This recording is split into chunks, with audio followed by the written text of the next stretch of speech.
tiny penny rolling up the walls inside. We only said goodbye with words. I died 100 times. You go back to her and I go back to.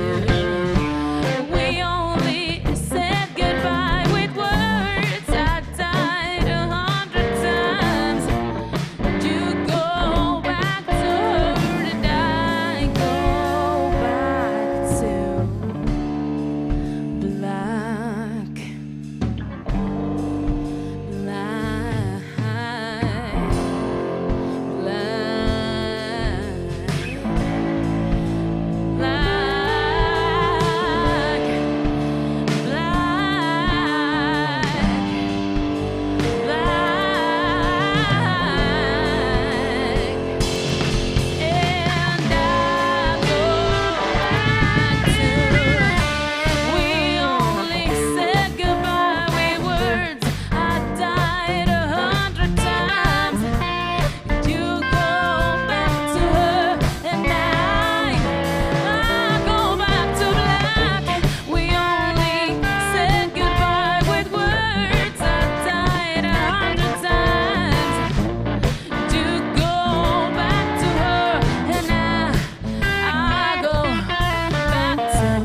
Well, sometimes I go out by myself and I look across the water, and I think of all the things that you're doing. In my head I've been a picture, 'cause since I've come home, well, my body's been a mess, and I miss your ginger hair and the way you like to dress. Once you coming over, stop making a fool out of me. Why don't you come over, Valerie?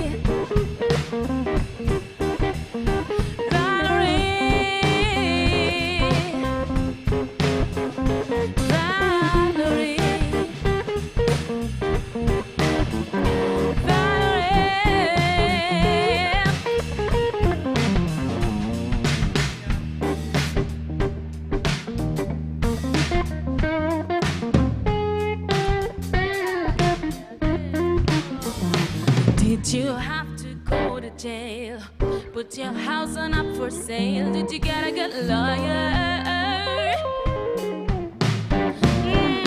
Hope you didn't catch a tan.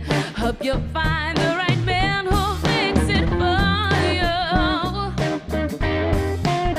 And are you shopping anywhere? Change the color of your hair. Are you busy? Did you have to pay that fine? You were dodging all the time. I just too busy. Oh, since I come home, well, my body has been a mess, and I miss your ginger hair. I'm the way just like to dress. Won't you come it over? Stop making a fool out of me. Why don't you come it over, Valerie?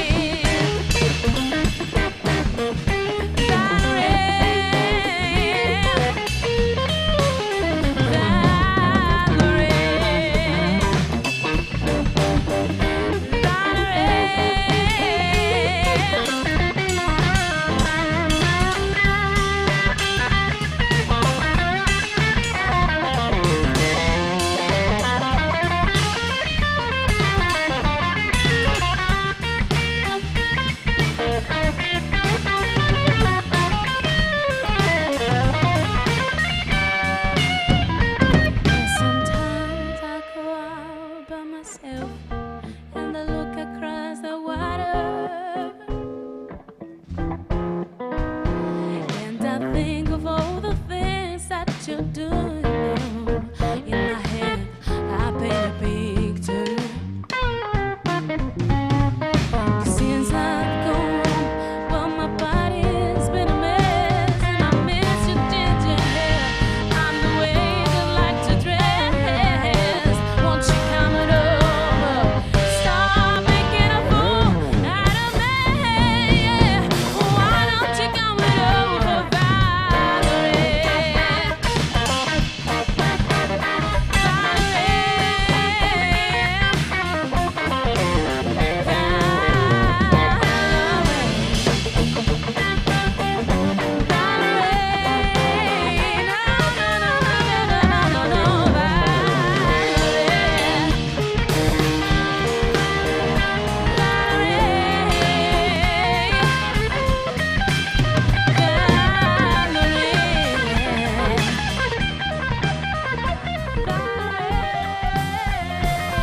Why don't you come on over?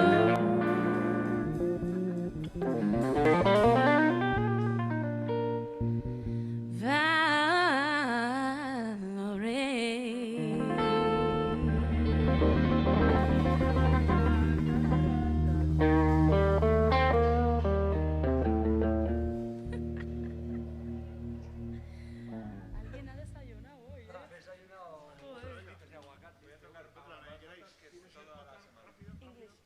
Englishman.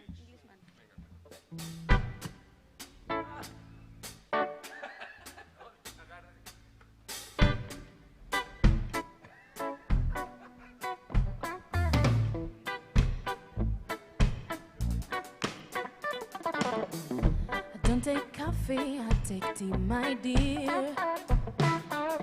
I like my toast done on one side. And you can hear it in my accent when I talk. I'm an Englishman in New York. See me walking down Fifth Avenue, a walking cane here at my side.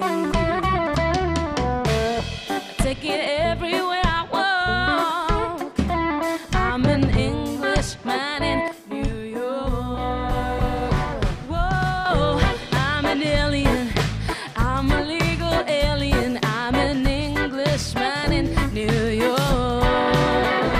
Whoa, I'm an alien. I'm a legal alien. I'm an Englishman in New York. If manners maketh men, as someone said, here's the hero of the day. It takes a man to suffer ignorance and smile. Be yourself, no matter what they say. Oh, I'm an alien. I'm a legal alien. I'm an Englishman in New York.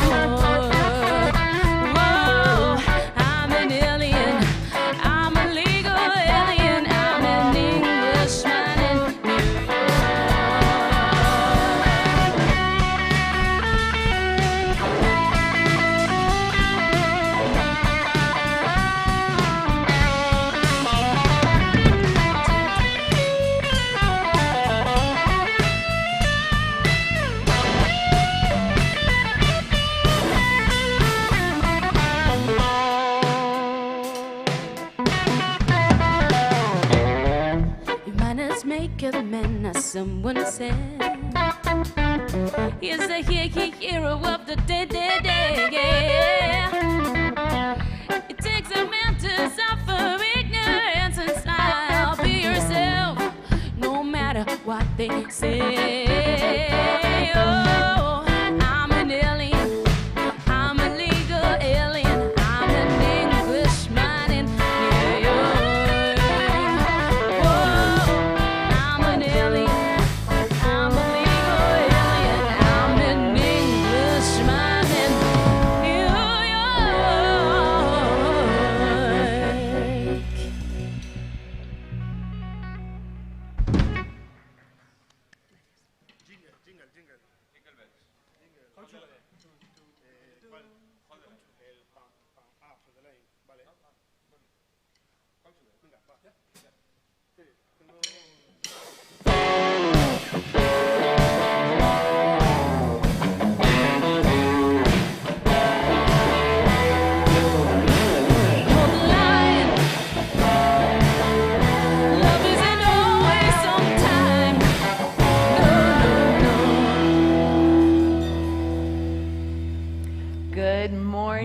South Summit. Good morning, band. Good morning, music. Good morning, everybody.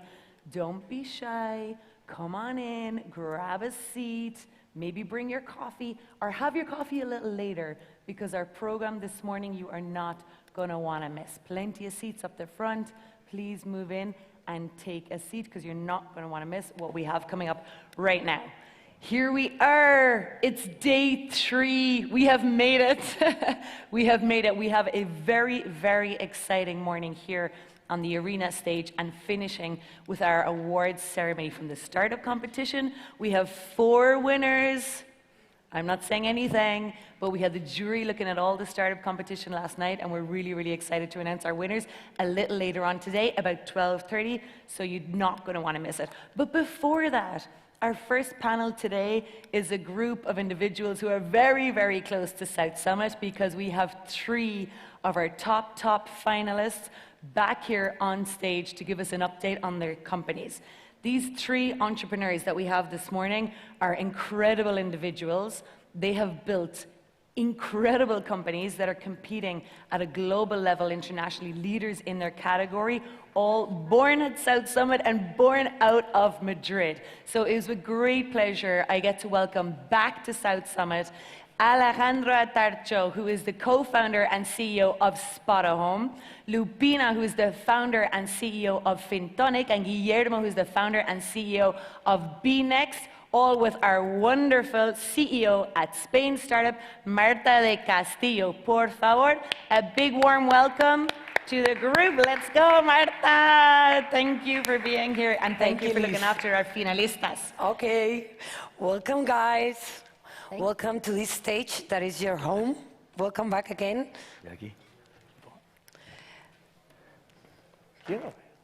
Please, Alejandro, he's taking social distance. You're the boss. So, okay, we are really, really glad to have you here, guys, because you are part of the family, of the South Summit family. And I just want to tell the audience, for those who don't know, why they are right now sitting here. We have some of our finalists and winners of South Summit of other times. In my left side, I have Alejandra Artacho, that was winner of South Summit 2016 with the Spotahome. We had Lupina. She's one of our ancient finalists. 2013, she was finalist. She will tell us about that. And we have Guillermo, that he was finalist not only 2016, but also 2017. Wow, That's repeating. right. I kept on insisting and insisting. I didn't make it to the We're final. gonna see what was going on there. So, just guys, I was wondering, how was like this journey that you have since you were finalist or you were here in this stage pitching for the audience?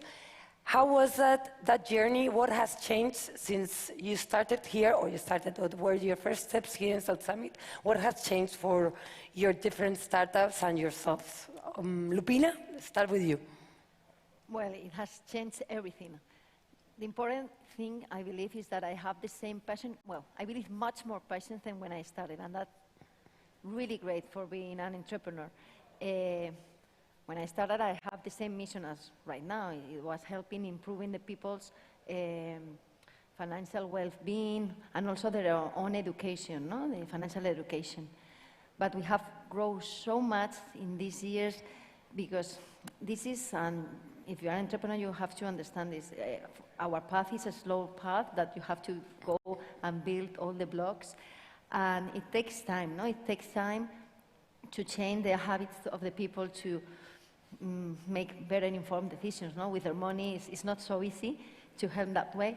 So at the very beginning, we start only helping them to improve their own health, financial health, just with self-service tools. And now I can announce that we are in a beta that we are gonna include an expert also, so they cannot just do themselves everything. So they're gonna be with an expert helping them to improve their own health, their own score. But we also saw at that moment that we need to help the people to improve also their own understanding. We have to empower them because they need to own their own data. So we help them to get access to credit, and we built the first marketplace, and only one marketplace for lending in Spain, Mexico. And this is really great, because you don't need to be the client of a bank or of a financial entity, so you can get the best loan for you. And this has helped many, many, many people, because they have goals in their lives, and if they cannot have access to money, it's impossible, to build your company or whatever, So I am very, very proud of that side, and helping them to understand what type of interest rate they do deserve, when they are going to apply for a loan. This is education. People go to the bank and, well, why they tell me I deserve 12% or 20%? I don't know. So this is like a small building block that we are helping the people to better understand how good, how bad they are. And of course, we have improved a lot of these years, helping them also switching their receipts from insurance and everything so they can save money. And we also help them with the daily spending, because we have launched also a card that is linked also to their own credit score, so they have instant credit on it also. So it's a great path, but right now we are building many new things, and we keep on the spirit of being a startup, because we have at the moment 4 new projects in parallel, So it's very amazing, For me, when the users come to the office, because they do it, and we are an app. I don't know why, but they're there every day, telling us how we help them, or if they have, like right now, I don't know, if they have right now a bad circumstance that they have an emergency and they need a loan right now, and how they feel, and well, it's amazing to help them, at the end of the day. Beautiful, because I can see that the journey has to do with the scaling, the impact you're doing in the lives of many people that didn't have the resources or didn't have access to credit, and it's a life-changing. And your growth, it's linked to the growth and impact in other people's lives. So beautiful, Vina. Thank you. And what about Guillermo? You came to South Summit 2016, and I believe that you just started the company 2016. That's right. So 2021, what happened? What has been happening in VNext? So for us, everything that has happened since we first came here has been like an incredible ride. So look, as you very well said, we came here 2016. I believe back then we didn't even have the product launched already, right? We just had like a beta version of the app, and we were, if you remember, probably Alejandro remembers, but we were handing cards to people that wanted to test the app, right? So it was the least scalable thing ever, right? We would just open accounts to people that we could hand a card to. We used South Summit to do that, like kind of our first, like testing environment. We thought that the community that gathers here was like a good testing group for us. Back then we were, I believe, 6 people working at VNext, maybe 7, right? That's the end of 2016. By the end of 2018, we had 100,000 customers, and we were somewhere around 50 people working at the company. Wow. At the end of 2019, we had 300,000 customers, and we had somewhere around 140 people. And then the whole pandemic came, so we needed to cut down instead of, so we needed to let go some people, we need to do some changes, some cost cutting.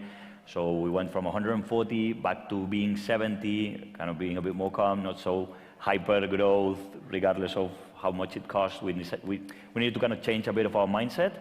And now we're, again, back on track, raising a big round right now. So it's been like a massive ride, even if it's not that long, right? It's only like been, like 4 years? For us, it's been massive. We've gone through the cheapest bootstrapping ever to the biggest Series A in Spain, to cost cutting and almost killing ourselves, to then going back on track. So it's been an amazing ride. I really like what you're telling, because suddenly we get like these success stories, and as other entrepreneurs, they feel like you start like bootstrapping, but then you get that exponential growth that you were telling, and that's the beautiful way, the glamorous way, but it's not the truth. It's like It is not. The truth is going up and down to the hill. Lubina and I, we were discussing this at the backstage before. I think it's very clear for everybody that startups, they either go right or wrong. But what most people don't understand is that the startups go right, they don't go right the entire time. They go okay, and then you're almost dead, and then you save a match ball, and then you raise a big round, and then you're almost there again, and it's like a very bumpy ride, right? And I think it's important to do a bit of education on that, because resiliency is very important in building a startup and having a long-term vision, like Lubina was saying. So I hope I think it's important to educate people to understand that this is not just you raise a huge round, you go to 100 cities, and then that's it, it's done, right? Then something happens like COVID, and then you need to rethink everything that you're doing, right? Which is part of the fun part of building a startup, but it's also a challenge. I see that you're looking at Alejandro. Talking about roller coasters. So tell us, Alejandro, how was your path, and also thinking about the pandemic, because, Spotahome, it was one of the sectors, not Spotahome, but, renting was one of the sectors most affected. Tell us about this up and downs. Okay, well, a big roller coaster. So before go to there, we were the winners in 2016, and I remember the day, because that South Summit, we were like 2 years old, and we were talking with a bunch of investors, and you guys do an incredible work here on networking, and that day we came back to the office, with the trophy of winning. We were in the teams like 50 or 60 people back then. I remember that day very well, because actually one investor, he was working at the office, one of the partners, and I arrived with the trophy, and the culture that we have is quite wild, and so I got there, and people started to throw chairs and tables and all that, people jumping on top of the tables, and the investor was super impressed, and actually he was like, you were this throwing is something special. tables to the investor? No. Well, he was dodging them. No, but actually those investors, they sent us a term sheet like few weeks after for 10 million euros, and when we came to South Summit, we were 2 years old. I think we raised total 5 million euros. We were a team of 50 or 60 people. We were like in maybe 3 or 4 countries. And then, South Summit accelerated everything. So we got that term sheet. Then we closed 13.5 million. And now with a new round that we just closed, and actually we are announcing today, we added another 25 million euros despite COVID. So we have raised now more than 82 million euros in total. So, Wow. from South Summit that it was 5 million, accumulated now to more than 80 million euros in financing. I'm not saying that that's a good thing or bad, but anyways, that happened. It's impressive. Thanks. And then what is impressive is actually COVID. So COVID, as you say, COVID affected us dramatically. So we depend on international demand and people moving to cities. So when COVID arrived, we were operating in 11 cities. It was more like a city-by-city model. We had 10 offices in Europe, almost 400 people, and our revenue went to zero. So zero in like 5 days, and then also we had a bunch of cancellations, so people canceling. We had hundreds of thousands of euros per week to give back to customers, so actually our revenue was negative before even costs. But we raised some capital there, so that enabled us to do a big restructure. My advice there is when you see a big crisis coming like this, and I was asking all our investors, mentors, advisors, everyone, and everyone was saying that this was going to be a big one. So we did a huge restructure last year, and unfortunately, we had to let go 80% of the teams, reducing costs permanently. So now we have a team of 120 people, and that team is one of the things that I'm most proud of because they have done an incredible work. So despite COVID, we did that restructure, and everything started to go so much better. We focused on the things that we should have focused before, that meaning automations, making everything scalable. Actually, as soon as we started to do that, our unit economics started to be super well. So we decided to expand to 100 cities, 28 countries. We launched a new product that I think is innovative across all Europe, which we guarantee full rentals to landlords anywhere in these 28 countries. We do damages protection of the houses, and also for tenants, they can rent without paying any deposit in any of the 28 countries. I think we are the only ones offering that. So we did all of that during COVID. And the result is that we went from losing a bunch of money, a lot of money, to being profitable now. Wow. So now we are profitable, and we just closed a total round of 25 million euros, been most of it now. So for the first time, now we have financing for pure growth and not for survival, which was a little bit before. Before it was growth and survival. You were always thinking on your runway. But now really we are owners of our destiny. So I couldn't be any happier. I like the optimistic way. It's like you see these entrepreneurs, they had the worst time ever, and they were like, no, that was an opportunity, you see. Yeah. And also personally, because at the end we are all humans, and being a founder is tough, right? So I think COVID for me, I don't know for you guys, but it helped me a lot personally as well. And we can talk about that later. That's great. No, yeah, we have to talk about that because I think that we need that reinforcement, and these like group sessions, these therapy sessions among entrepreneurs and founders, it's a good thing because taking tough decisions, it's like your daily life. And do you see, Lupina, that this growth has to do with your own path or also has to do with the ecosystem of the Spanish ecosystem? The ecosystem in Spain has grown a lot. When I started, there weren't even VCs for 8 stages. So right now, I believe for an entrepreneur, it's much more easy just to build a startup right now here in Spain because we have the proper ecosystem. We have South Summit, for example, that you do this great networking. You have all these VCs for the early stages, seed stages. So I believe it's much more simple. We do not have right now in Spain VCs for the growth states, I believe. We must go outside. I knew Telefónica announced that it's going to be also now a VC for growth, but that is a bit complicated here in Spain, or I don't know for you guys, but when you are in the growth states, you must go and seek outside, no?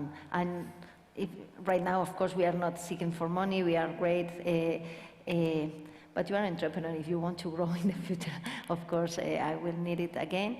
So, and if you are ambitious, no? At the end of the day, you have to be ambitious because you want to make something big. No, in my way of thinking is we have helped over 1 million of people, and I want to help like millions. So that comes close to the growth stage at the end of the day. So yes, of course, it has helped me being in Spain. It has helped me a lot, South Summit, I must tell it, no? For all the events I've been, here I feel that the networking is the, and I must say it because it's the truth, is the place to be, no? To do great networking, to really meet people that they are gonna follow you, great VCs and also providers, also corporations that you are talking, that are seeing you, because as I am a fintech company, I have to go also for other events like Money 2020, Paris FinTech Forum. They are just specialized and focused on that. But there is not so easy maybe, or Web Summit, for example, that is so huge. I love it also, but it's more complicated, and here it's very, very easy. So I recommend everyone, all the entrepreneurs, to come here to hear all the recommendations and to be close to your team, really. Thank you very much, Rubina. I promise it wasn't branded content. No, no, no. You're great. Like she's a family member. And talking about the ecosystem and how it grew, I was wondering, you are both fintechs, and how do you feel like, Guillermo, that the fintech, especially the fintech sector of the ecosystem, have evolved during these years? So look, when we started BNext in the Spanish FinTech Association, I think we were somewhere around 50 members, 60 members, something like that. Today, it's north of 400, right? So it's a lot of fintech projects that have evolved and appeared and grown in the last few years. I think a big part of the reason why this is happening is because regulatory bodies in Spain are starting to be a bit more flexible. I'm not saying it's easy to get a license from the regulatory bodies, but it is feasible, which it wasn't in the past, right? And now you can do it. And in our own experience, the communication that you can have with anti-money laundering authorities, Bank of Spain, and regulatory bodies in general, it's a lot more fluent than what you could have a few years back, right? So I think that that has helped a lot. The sandbox, of course, is a great success, but also the regulatory bodies themselves have had a kind of a change in their mindset. That combined with the fact that, as Rubina was saying, it's quote-unquote easier to access capital right now. There's a lot more interest from international funds that are looking into Spain. There were some people that were precursors here, that were pioneers here, right? Alejandro was traveling worldwide to raise money from US investors and stuff, where pretty much nobody was doing that. Some other examples. Me, myself, I needed to travel Europe-wide, US-wide to be able to raise the kind of money we needed to develop BNext. That is, I'm not saying it's no longer the case, but it's a lot easier right now, right? There's a lot more attention from international VCs that are looking into Spain, right? So I think everything's a bit of a chicken and egg situation, right? The more flexible you are with regulation, the more likely it is that new innovative fintech projects can come to life, then the more likely it is that international VCs are going to be looking into Spain, and it is like a chicken and egg positive situation that we're seeing right now. Plus, Spain is always being looked, at least from my perspective, is Spain, everybody considers it a good bridge to Latin America, right? And that's the case for regulatory bodies as well. A lot of the fintech laws that are being passed in a number of LATAM countries, they either mirror or they are inspired by Spanish regulation, right? Which makes, for us, Spanish startups a lot easier to be able to deploy our services over there. Plus, it gives European VCs kind of some more comfort that we can navigate that region better, right? So I think overall the situation has evolved very positively. Of course, there are still some things that we would need to improve. One of which, in my opinion, being the connection between university and money.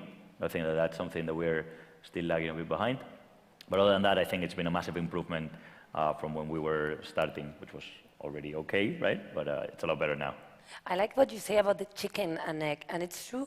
And I believe that you three are pioneers, and you've been opening the ways for other entrepreneurs because you receive investment from international VCs, and that's also a way that other people are looking at Spain as a reference of innovation and from startups, and that's great. And that it's like really, I'm really thankful that you've been opening the ways for others.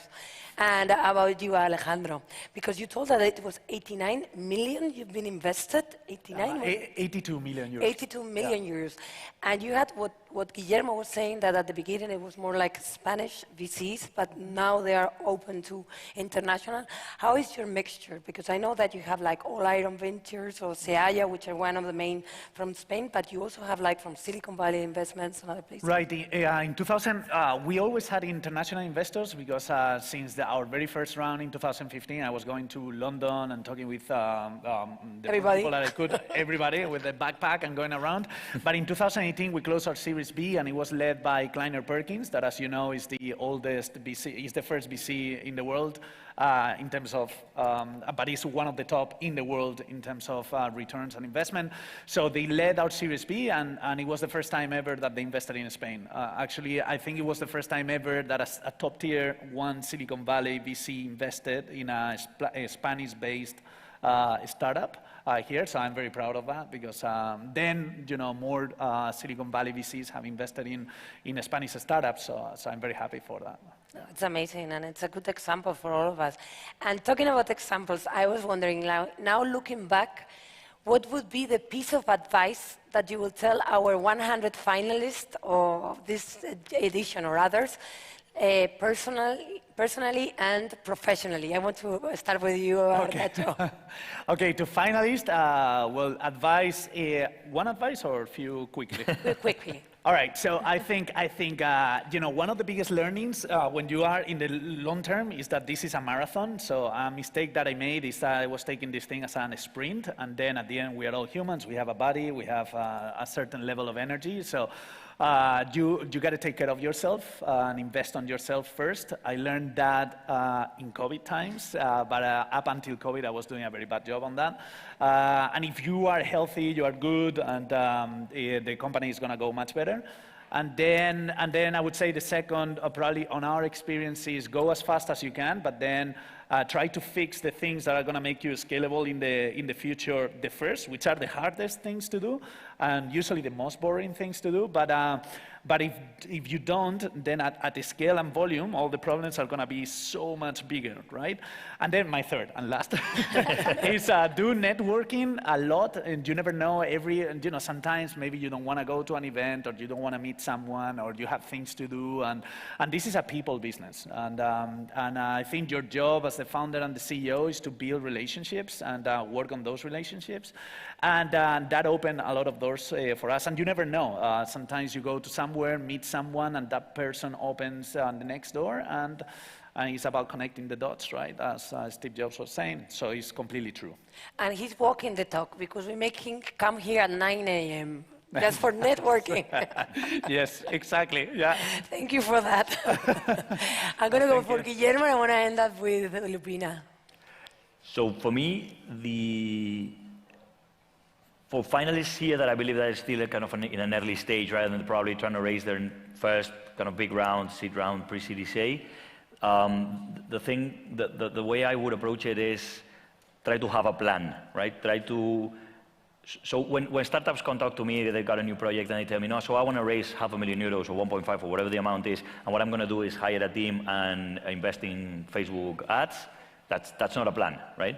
You need to have a plan, like a proper plan, to fully understand what is it happening. And I'm not saying you stick to that plan, but you have a plan so you can iterate, understand what's happening, and get the learnings fast enough, right?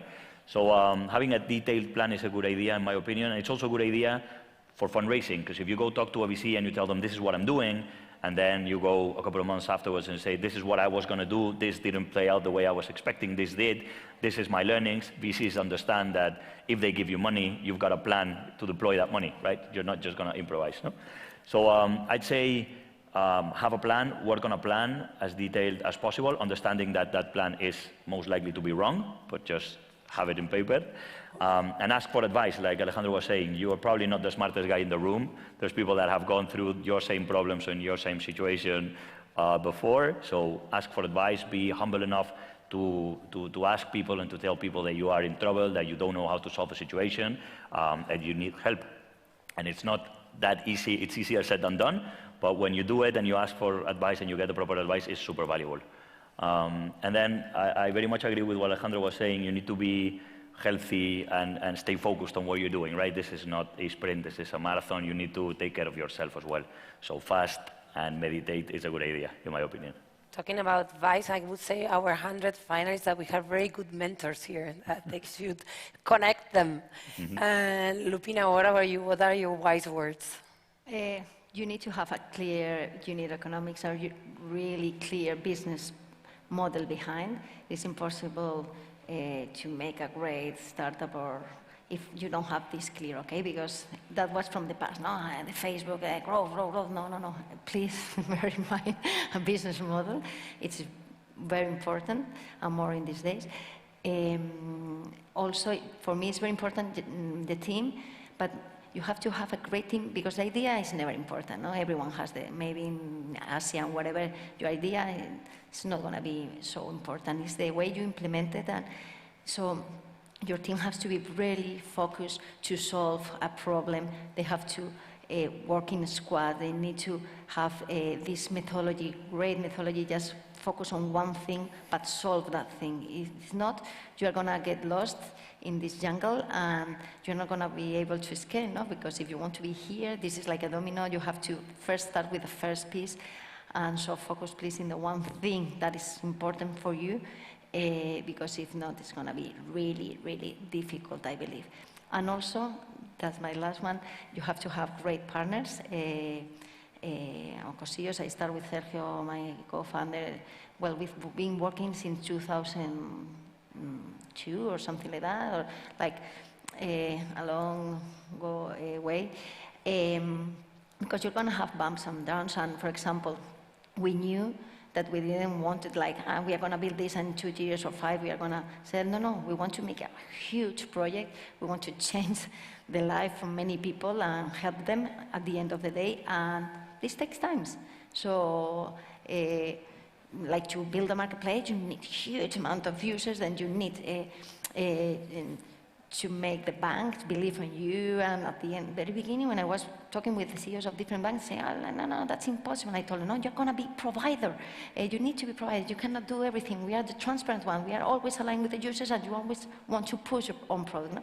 So that takes time. And if you are not aligned and someone wants to do this because he just wants to be like rich or whatever, I believe if you're going to do that, you're going to fail. You have to do it, in my case, because you have passion about what you're doing, because you have ups and downs, and it's for me, Fintonic is my 4th kid at the end of the day, no? And it's true. In the personal life, you have, I believe, well, my husband, it works much more than I do at home, because I do not have the time, and he does. So, believe me, we eat a lot of cocido or beans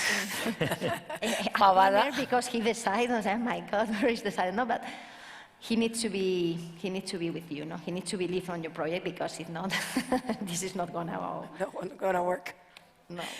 And it's amazing what you say, and I think, I personally believe that a difference between corporates and entrepreneurs is that you are really linked in what you're professionally and your personal purpose.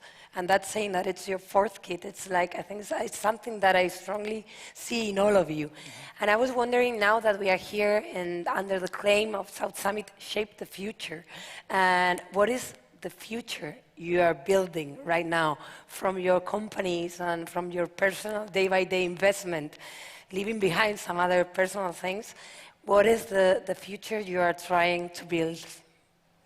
Wow, big question. Big question. Well, for us, business-wise, we're taking this investment to keep expanding, and we are excited about this product that we launched. So we are gonna focus probably in these 100 cities or maybe more, looking at companies probably to merge or to acquire something, and then we'll raise again probably in few quarters, and then we'll keep expanding. So we just want to be everywhere in the world, and then personal life. I'm getting married next week, and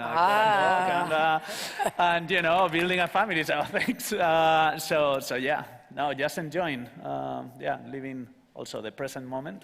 More important. I don't know what's more complex, the family or the company. It's always a trade-off. Well, I don't have babies yet. So.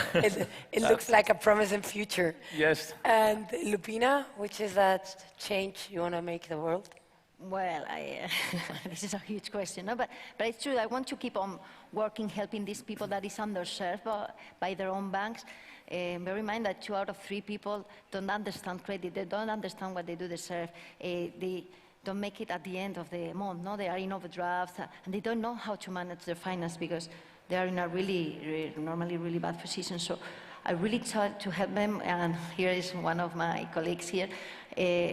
Yes, focusing a lot in education with a coach, a fin coach, that is going to help them to really, really understand why everything is happening in themselves and how they can change it. No, this is a great challenge for FinTonic to do that, but I really believe that we are going to help a lot of people that right now are in negative cycles and really negatives. They don't know how to get out of them, and we need to help them. And this is a huge project that we have in mind.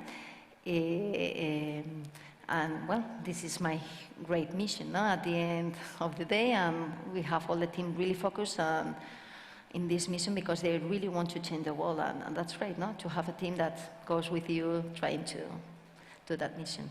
It's amazing, and I think that the daily sacrifice is worth it for the change we're making in people's life. And Guillermo, what about you? So look, for us the pandemic was a bad moment like for everybody else, but we did use that time to build, like Alejandro was saying, build something that more solid, that more scalable on time. So we got our license from Banco Spain, and we built all of our own infrastructure. I don't want to bore you with that because it's pretty boring, but we now have a capability to own the entire tech and regulatory stack, which is something that we couldn't do in the past. So what we've been doing is exploring a lot the possibilities of decentralized finance, blockchain, and these kind of things to build like the 2.0 or 3.0, whatever it is, financial products, financial services. And the more I explore, the more I learn about the capabilities of that technology, the more excited I get about how this is really going to change finance in the long term. For instance, we've built a product to be able to, so we have a peer-to-peer money capability sending, no? So like a Venmo kind of thing, you can send money between BNext accounts in Spain, you can send money between BNext accounts in Mexico. We're now connecting those, so we're allowing people to send money abroad in currency. Using blockchain, it takes 4 seconds to liquidate the remittance, and it costs 75 basis points, which is the cheapest and fastest way to do it. We're building a US dollar account for people in Latin America who want to save and they do not trust the volatility of their local currencies. They want to save in dollars, so we're building a US dollar account by USDC, which is a stable coin of the dollar, right? So we're exploring a lot the whole universe of decentralized finance, trying to kind of bridge traditional and decentralized finance, right? There's a lot of projects of DeFi that are still a bit avant-garde or a bit too academic, right? We're trying to bridge it and bringing it to the masses, right? Bringing it to more traditional finance.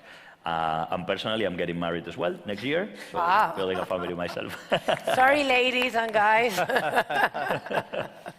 So congratulations to both, and also Lupina, that she raised a beautiful family and she's doing really good. Thank you very much for being here. Thank you very much because you are always there. Whenever we call you, even at 9 a.m., you are here. And thank you very much for being part of South Summit. And we hope to keep you coming every year and to keep you giving you some worth for it. Thank you, guys. Thank you for having us. Thank you. Great work. Thank you. Thank you.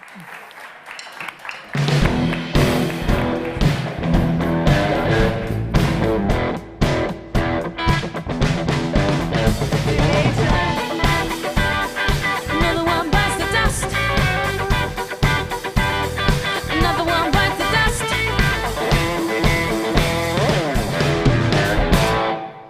Wow, look how far you can go.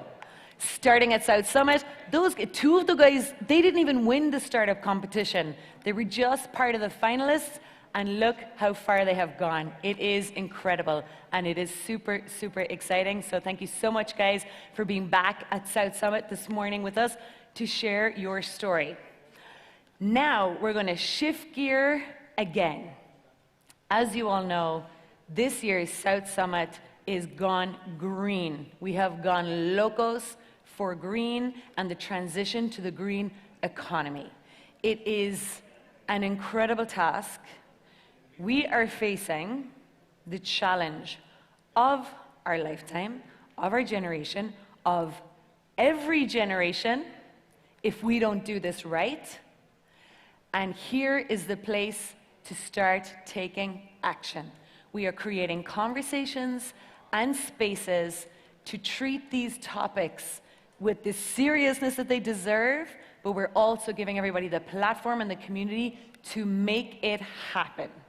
So that's the good news. So our next conversation is of utmost importance. We have talked an awful lot about energy transition, different sectors revolutionizing the construction industry, et cetera, talking an awful lot about climate, the climate crisis, the climate change.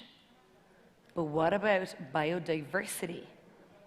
What about the animals, the plants, the flora, the fauna, the green planet that we live on that gives us the oxygen to breathe, the food that we eat? The biodiversity is fundamental. We are not the only inhabitants of this planet. We share this wonderful world with millions and millions of other species and flora and fauna. And without them, we're not going to last long.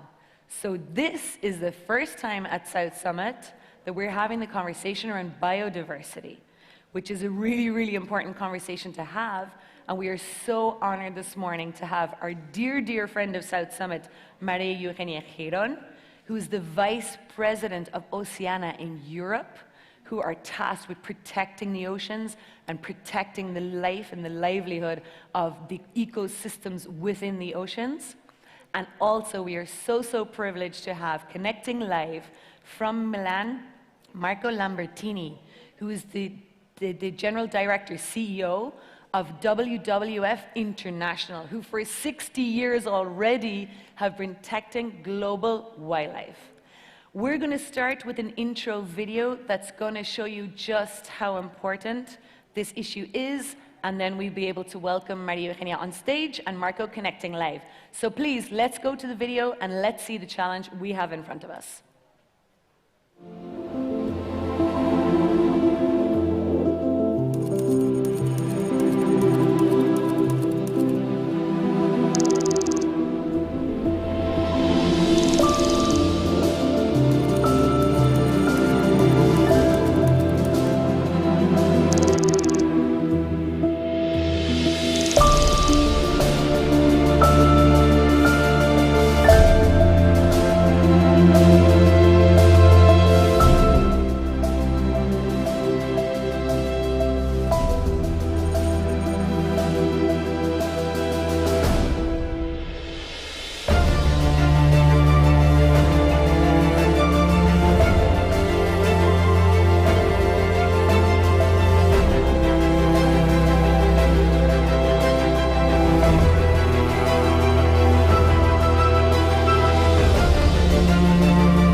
Wow, so it puts it pretty clear. So it's not just about getting to net zero, it's about getting carbon neutral, net zero, and biodiversity positive, nature positive.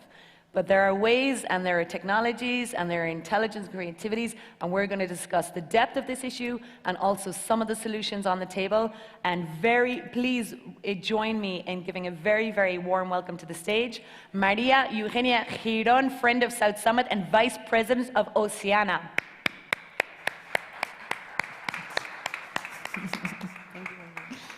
Thank you, Liz, very much.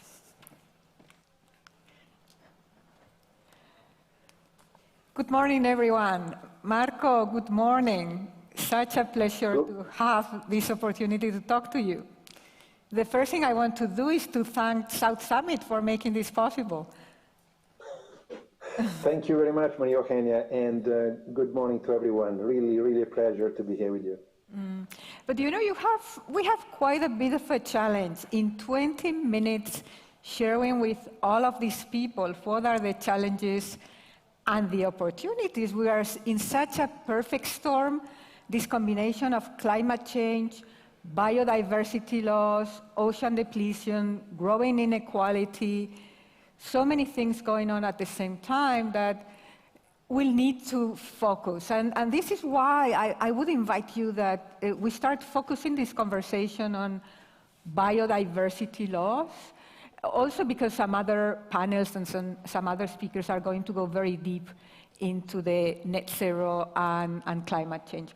But if we talk about biodiversity, first question is, let's have some data, but then the second question is, why do we care? Well, thank you, Maria Eugenia. And again, congratulations to South Summit, and thank you so much for including biodiversity in this conversation. So that's exactly the right question to start with, Maria Eugenia, because I think something new has happened quite recently. And that is that the evidence of the impact of our activities on the planet, and particularly on climate, but also on biodiversity, has never been clearer. And so today we really understand that impact, but also, perhaps more importantly, we're understanding the consequences that the impact is having, not just on the natural world, but also on our lives, our economy, our society, our health, as COVID has painfully demonstrated to us.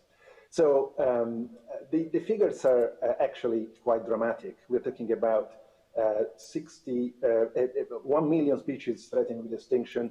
We're talking about 2/3 of global decline in wildlife populations. Imagine if you put together all the weight, the biomass of people and our domesticated animals on land, that biomass will account for 96% of all the living beings on land. Only 100 years ago, that was exactly the opposite. So we are having a deep impact on the biosphere, on the biodiversity, on the composition of life on Earth. And that comes with consequences. Because when you think about biodiversity, until now, we've been thinking about the moral duty to coexist with the amazing diversity of life on the planet. And we think about elephants and tigers, and rhinos, polar bears, whales. Actually, biodiversity is much more than that. Biodiversity is the fish that we eat, is the pollinators that produce our food, is the forest that regulate water and combat climate change. So we're beginning to understand that actually we depend on nature much more than nature depends on us. And the consequences of losing nature are painful, costly, and actually intolerable in the long term. So this is a cultural revolution, Maria Eugenia, and I think that's an exciting dimension. The exciting part of today is that we know and we're beginning to understand we can't continue to destroy nature the way we did until now. You know, the way I think about biodiversity is like diversifying your portfolio of investments. It gives you resilience. So this is why we need this biodiversity. We need nature to be resilient, especially now that we need to face climate change. And what we have been doing up to now, and in the report that you publish every year, you show how we are eating into our capital, which is the planet, instead of living out of the interest, which is what we should do as smart citizens. But, you know, having said this, when we think of targets, we have very hard targets to address climate change. We have this net zero in Europe, 2050. We have the Fit for 55 by 2030. Do we have these targets for biodiversity? How are we going to address this issue?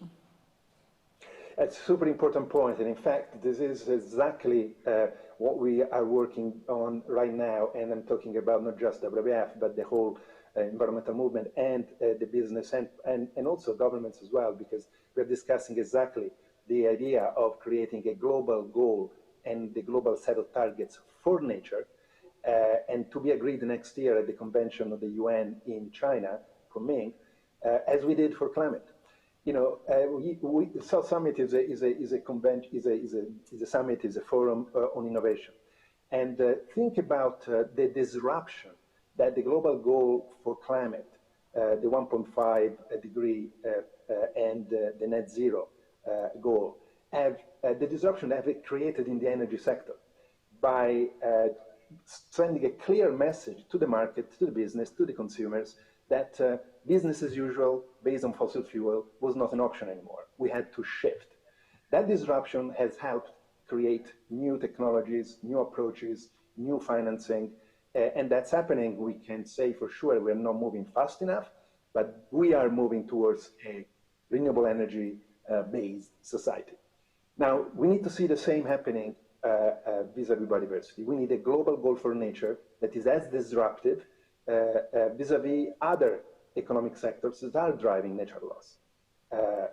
Agriculture, fishing, infrastructure, mining, forest. These are the top 5 categories that actually are driving nature loss today. And of course, the financial flows they need to redirect, repurpose, and support these transitions. So we are suggesting that together with Net Zero, as you've seen in the video, we need to embrace a global goal for nature, net positive, nature positive by 2030. Science is telling us this is necessary. And it is possible by a combination of regulation, by a combination of incentives, by a combination of new innovation and technology. And if you look at the subsidies that today go to agriculture, to fisheries, to forestry, in the hundreds of billions per year, the government are putting and giving to these sectors to maintain their operations as they are today. Chemical agriculture, an agriculture that destroys the soil, an agriculture that pollutes the water, and a forestry that is not sustainable, and fishing that drives overfishing. Well, imagine those hundreds of billions of dollars redirected towards ecological agriculture, organic agriculture, towards sustainable fishing and sustainable infrastructure and mining and so on and so forth. All that translate into sustainable practices. That's what we need to see. And but in order to do that, we need to embrace business, governments, consumers, a clear direction, global goal for nature, 2030, by 2030 be net positive, as we have embraced the global goal for climate. Thank you for that, because that really gives us hope. We really know how to do it. It's a combination of regulation, it's a combination of transparency. We also need the technology and innovation, and we also need the financial flow for this problem. So, we are involved with these 2 organizations that are working to improve biodiversity. In the case of Oceana, it is the oceans. Let's talk a bit about our goals. No? How do you define the goals for WWF? And I know we share some of those, and let me address the goal for traceability and transparency enforcement that makes such a difference, because traceability and transparency is good for consumers so that everyone knows what they are getting. It's good for employees. So in the case of fisheries, we know there's slavery going on. It's good for the fishes because we avoid overfishing and bad practices, but it's also good for the taxpayers if we think that we still have subsidies going into industries that are polluting and not behaving well. So for us, this is one of our main goals, and I know in this space we share common goals. What would be some of the goals of your organization? Well, listen, I think more than a goal for each of our organizations, we need to start talking about goals for everyone, universal goals that are embraced by everybody. And as I said earlier, this is not anymore a kind of perspective, a point of view. This is science talking. We need to transition to practices in key economic sectors, from energy and climate, but also on agriculture, fishing, etc., on biodiversity, that are developing and producing growth, because we still have to address huge economic inequality in the world, but without affecting the environment. Until now, we've been taking nature for granted. We need to move away from that mindset and embrace a true sustainable approach. So we basically, we have to, first of all, protect more. We have to protect what's left on the planet. We can't afford to destroy any more natural environment that's so important for the stability of the whole ecosystem in the biosphere. And so there is a goal and a target of 30% of protection on land and sea, as you know very well, that the governments are beginning to embrace, which is exciting, because it will, right now we are only protecting 50% of land, less than 10% on the ocean, so we need to increase protection. But perhaps even more important is to sustainably manage the rest. And so that's why the public finances, the private investment should all begin to shift towards supporting nature-positive practices, practices that are actually leaving more nature, not less. And that's possible. It's possible in all these sectors, but it's just the question of adopting the right technology, the right behaviors. And let me also say a word about traceability and transparency. That's absolutely critical, because that's how you create accountability in the system. And so once we have a global goal agreed, and we have the right way to monitor and to create accountability, then I think everybody will be part of the same effort. And from a business and government perspective, we all see that particularly the younger generation are demanding a new way of developing economy, are demanding a way that is de-risking their future. Effectively, right now we are developing our present, jeopardizing the future and the future of our children. That's unacceptable morally, ethically, is unsustainable from a business economic perspective. That's what the young people are asking. That's what increasingly the consumers are moving towards, buying products and supporting companies and businesses that are sustainable for the life on Earth in totality, but frankly, increasingly for our own future. And that's the big transformation, cultural transformation in the last few years. We are worried now about losing nature. We are not just sad. It's not just a moral issue. It's actually a survival issue. Completely. And as we are here in this Innovation Summit, and with most of the people here who are listening to us, entrepreneurs and innovators, what are some of the answers that we can find in technology and innovation, specifically addressing this problem of transparency and traceability? And I can share the very good experience of Oceana teaming up with SkyTruth and Google to develop a platform, an open platform that you know very well, Global Fishing Watch, so that anyone here, anyone can go there and have a supervisory role into where shipping boats are going, whether they are going into marine protected areas where they are not supposed to go.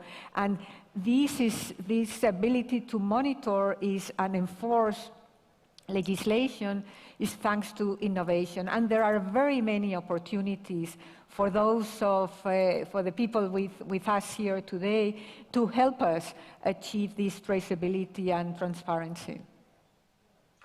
Yeah, absolutely. And as you said earlier, innovation. One of the reasons I was so keen to be part of this forum is because it's focused on innovation, and innovation is going to be a major solution, part of the solution for our sustainability challenge. Let's be honest. We innovate every day, right? We take, when we take a different decision, even in our private life. So innovation is actually a human trait. The question is to support and incentivize innovation and direct innovation, if you like. So innovation can be supported by incentives, can be supported by regulation. In fact, somebody, remembering another panel, said something that struck me, which is probably true.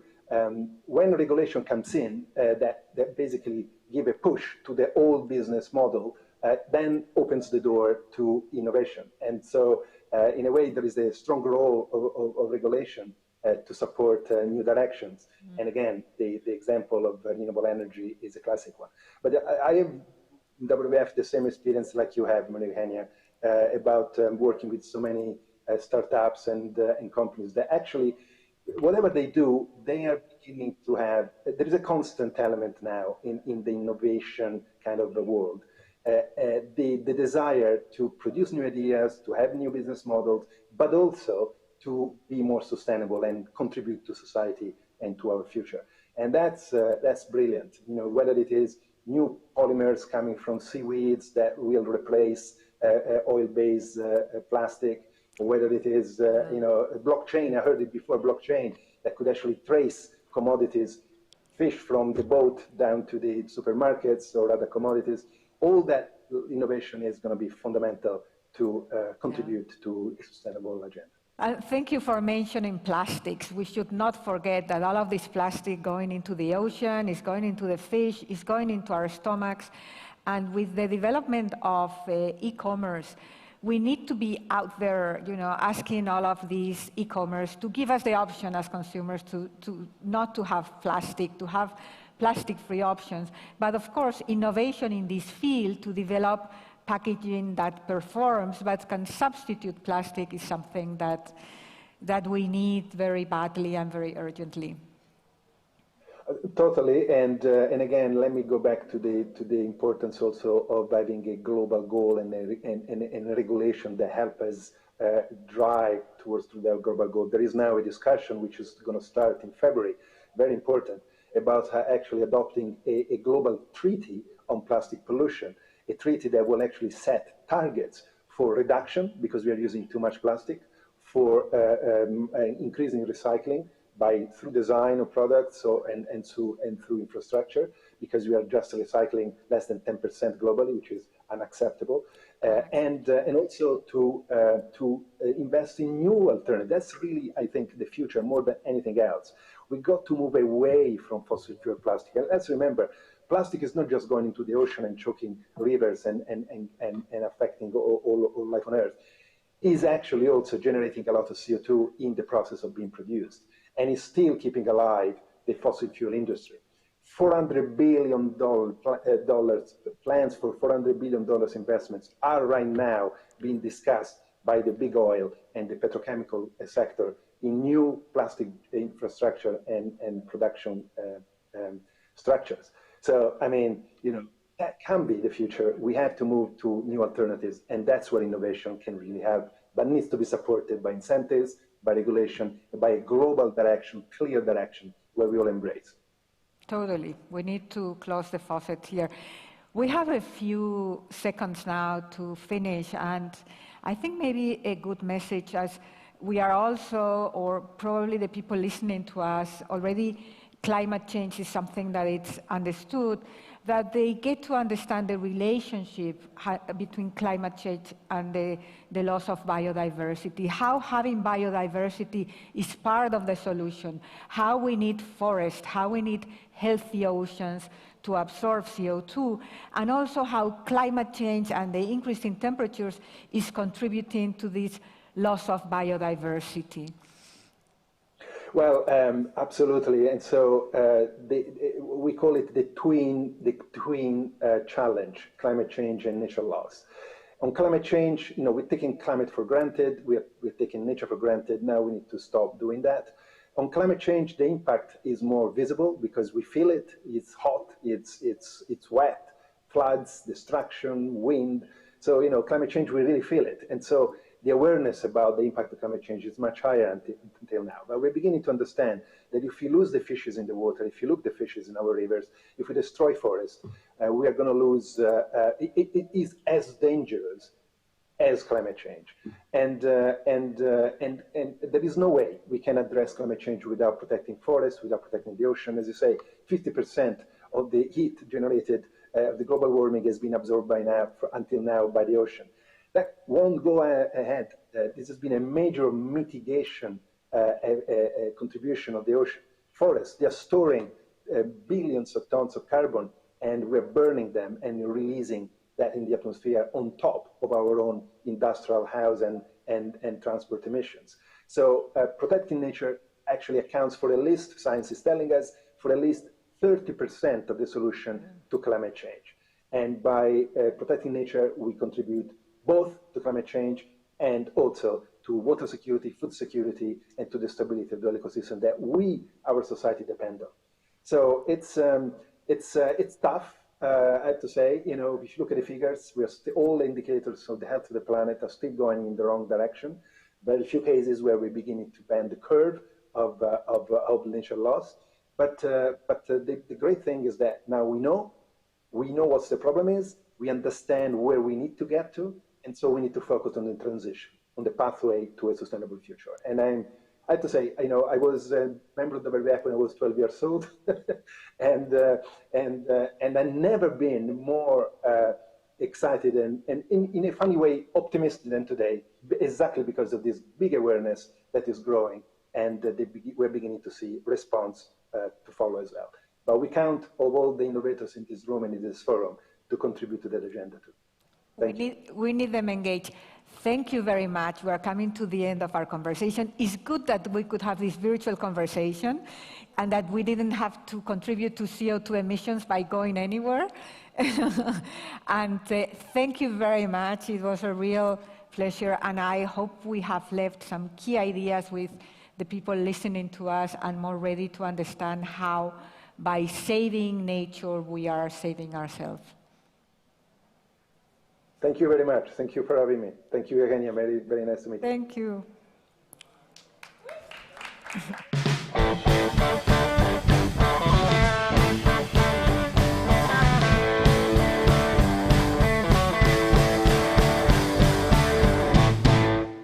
Wow, thank you so much, Maria Eugenia. Thank you so much, Marco. Such an important conversation to have. But there is hope. There are solutions. As we have been saying for the last 3 days, today is day 3.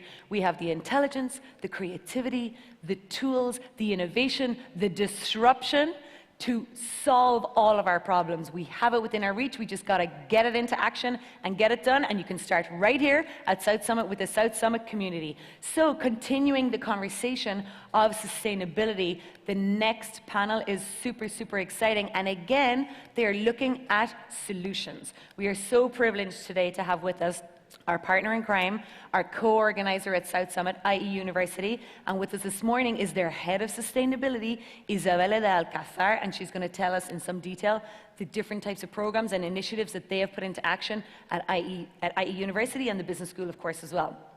And also connecting all the way from Korea, it's a local guy, Spanish guy, Javier Manzanares, but connecting from Korea, who's the director of the Green Fund in Korea. And they are putting their money where the mouth is and investing in incredible solutions to tackle this issue that we have. So looking straight at the solutions, please a warm welcome to the stage for Isabella de Alcázar, Head of Sustainability at IE University.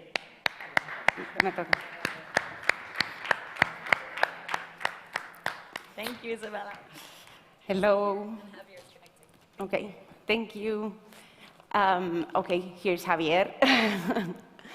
It's a nice hybrid model to present here at South Summit. So it's amazing to be here today. Our panel is about, our title is Doing Well by Doing Good, because we've just heard the climate crisis, what's happening, and all the losses. But I wanted to invite Javier to be here today, and now I will briefly introduce you to him, because there's also a huge opportunity for startups, for investors to do good, or to do well by doing good, so that I stick to the theme of the panel today. So Javier Manzanares, I'm very honored to have you here. Javier is right now Executive Director of the Green Climate Fund, which has 9.6 billion under management to invest in climate projects. Okay, amazing, that number. But he has been wearing many different hats throughout his life. So he has been working in private banking, as Executive Director of Banco Santander in US, Hong Kong, Japan. He has also worked in United Nations for 4 years. He has been working in regional development, and now he has been for almost 8 years now in the Green Climate Fund. And I think that has built the person we have here today, because he has been wearing very different hats and analyzing the problem from different perspectives. So welcome, Javier. Thank you for being here with us today. I don't know if you can see your image, but it's quite good, no? The mixture. I wanted first to start knowing the person, which is very important because we've heard in previous panels, the team, the people, ideas, there are many. But I guess when you analyze your career, that there has to be a purpose behind your actions. So I want to know a little bit who is Javier Manzanares, no? Right, thank you so much, Isabella. Great privilege to be with you guys. Thank you to South Summit, the organizers, sponsors. Thank you to Instituto Empresa for having me. And well, it's because of the number of years living abroad. I was nearly 30 years when I moved to San Francisco to pursue a career in finance. So at that point, well, my English was poor, and the objective was trying to get into a second language and as well as get into a finance world. So I did initially a postgrad degree with UC Berkeley, and then a master's degree in University of San Francisco. Everything was about finance for me at that point. So it was about stock options. It was about the hedging strategy. So I got in banking. I was with the Spanish bank at that point, BCH, that became BSCH, Banco Santander. And with the bank, I moved to a number of countries, stayed with the private sector, financing area with the Fierro Group. And at that point, there was an opportunity to move into a regional development banking. There is a Central American Bank for Economic Integration in Central America, and covering a number of countries where Spain is a shareholder. So it was my first experience switching from the regular private sector into perhaps a more meaningful area, whereas your contribution, your experience really made some difference to those countries. Emerging countries, developing countries in general. So that was my first experience. I was great, and at that juncture, because of a political situation, there was a coup d'état in Honduras. So I moved to United Nations, worked as a regional regional director for Mercosur countries, based in Argentina and covering Argentina, Uruguay, Paraguay, and Brazil. I felt that was a lot more meaningful life and contribution, professional contribution. So from that point, really was missing finance. UNOPS was more about the fiduciary administration, public procurement, sustainable infrastructure. And then I was missing more like the finance part of it. So I applied for a job at the Green Climate Fund. I was back in 2014, and then became a CFO and Director of Support Services of the GCF. And it was a startup, and I think it's a great framework for the type of the discussion that we are having today. I was a complete startup, yes, indeed created by the United Nations, but not even furniture in our buildings. So it is headquartered in South Korea as our D country to an open, competitive, transparent bidding process. So from that 2014, we have been setting up the GCF to the point where it is today. We have about $20 billion in contributions in investments from countries. And like you said earlier on, Isabella, out of those 20 billion, the GCF has already made investment decisions for approximately $10 billion. And that is in benefiting developing countries only. When you were asking about my change, my career, my pathway, so that's the more relevant aspect is going into finance, to using finance for supporting developing and emerging economies. Over to you. Yeah, so you're saying that the Green Climate Fund started as a startup. Here we are in space for startups, amazing. A startup with 20 billion in funds is great because the impact you can make I want to go a little bit into the model of the Green Climate Fund, but specifically into the type of projects in which the funds are now invested. No? I have this data from the website, so maybe you have more recent numbers, but you've already invested in 186 projects. And what really amazes me, and it's something I always like to bring to the table, is that you don't only impact, the investments don't only impact the environment, but they also have a side effect, and it's in the people. And the data that's on the web is 500 million people are increasing their resilience to climate change thanks to these projects. I don't know if you want to highlight any of these. I know there are many amazing. Go into the website. I recommend you all to do this. Yeah. Javier? Right, I think you, yes, indeed, I would like to update you because today, as we speak, and during this week, we're holding a board meeting. It's our 30th board meeting of the GCF, and usually during those sessions, we present for board decision a number of funding proposals. For this board session, we are presenting $1.2 billion in projects. It's 13 projects in a number of different countries. Things are going fairly well. So out of those 13, so far 9 have been approved. And today we are having a session starting at 9 p.m. Korean time. We expect the board will approve the remaining 4 projects.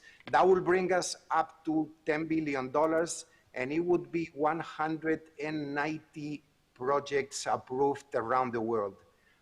The GCF, Isabella, serves 140 countries that are considered by the United Nations Framework Convention for Climate Change, as the UNFCCC.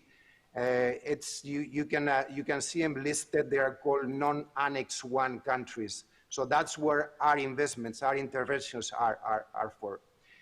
And going into the nature of our investment, indeed, like you said, it's not only about the emission reductions as part of our mandate in climate change, but it is definitely about co-benefits. And it is definitely about benefiting communities and people. Once that, if we get all the projects approved, the number of people that will be indeed benefited will reach up to 610 million. That's actually a main KPI, a main key performance indicator in our adaptation interventions. And in those, in all of our projects, you will see an analysis that is done. It is based on an investment criteria. And that investment criteria contains precisely how is it that we benefit communities? Is there a country-driven approach in our investments? Is there efficiency and effectiveness? Is there impact in a way that is within sustainable development? So all of those points are clearly stated in our interventions, and they are formulated when we present a funding proposal for board decision. And Javier, is one of your criteria to be profitable also? Because I guess it's also an opportunity. I've seen some of the projects that are with a level of technology, a very high level of technology, and I guess these technologies now might be very expensive, and the price will be reduced, like what happened with renewables, or those would be like the renewables of the future, actually, no? And you're investing in that. Are they meant to be profitable also, so that you can reinvest again in more projects? Yes? Yeah. Well, that's a great question, because when talking about the UN-created fund, maybe the immediate reaction is, oh, it is grant-based, private sector is not part of that, the IRR is not a main attribute, and that's not the case. Out of this $10 billion, on or about 35% is directly to the private sector, where our main role is to de-risk the investments so that we can crowd in private sector investments. So we understand, obviously, private sector will come in for a return. What we do at that point is coming in first, so we de-risk. We reduce the risk of private sector investors that are coming in later on. And that's working very well. So when I said the $10 billion portfolio, that's the $10 billion of GCF funds, but the total invested portfolio, it's nearly $35 billion. Yes. And by the way, if I may add, Isabella, if I may add, so that you understand our interest for innovation and technology, from that portfolio, on or about 60% contain elements, important elements of innovation and technology. So we do pursue projects that will bring innovation, whether it's social innovation, financial innovation, environmental innovation, all of those to the projects where a technology element is part of it, and with the purpose to scale up our investments so that we can replicate projects that are within the content of our mandate and can be duplicated, can be replicable all around our coverage of 140 countries. And having said that, and for the audience, what I would like to invite, we have coincidentally, we have our Global GCF Private Investment Conference. It's going to be held online October 18th and 19th. So I would like to really invite your audience to participate. I think it is a great opportunity because during the time, my time at the GCF, I have not seen that much of a Spanish component into our portfolio. So maybe this is a good opportunity for entrepreneurs, for startups to connect, to understand how we operate within the GCF and the private sector. Yeah, it's a good opportunity also because they can validate their funds also so that you can co-invest with them, no? So it's an opportunity to grow and to invest in a very specific area, which is subject to growth. I wanted to to finish because we only have 3 minutes, but I wanted to share some thoughts about the climate change and the overall rise in temperatures. In 2015, we had the Paris Agreement, which was signed, and the goal was to reduce global temperatures or to avoid that the global temperatures increase more than 1.5 degrees Celsius before the pre-industrial levels. We know that we have already emitted greenhouse gases to make the rise about 1 degree, a little bit more. So, and we know that there are many developing countries which, of course, will increase their industrial areas and increase the number of gases that they are emitting. So there's a technological opportunity there. And of course, technology has to solve the problem because we know that the countries cannot stop their growth because there will be a social problem too, no? So it's complex. Which do you think are the technologies that will be like the savers of the planet? Do you have any projects in that areas, carbon capture, or what do you think is going to be there in several years? Yeah, I would say, Isabella, is probably not one specific technology, because in here, I think you're talking about emission reductions. And it is almost impossible to tackle emission reductions without tackling adaptation. So what we do is we embrace them both in a manner that the solutions are intertwined in what ESG frameworks are about. So innovation and technology, particularly startups on accelerators and incubators that can tackle environmental, social, and governance matters.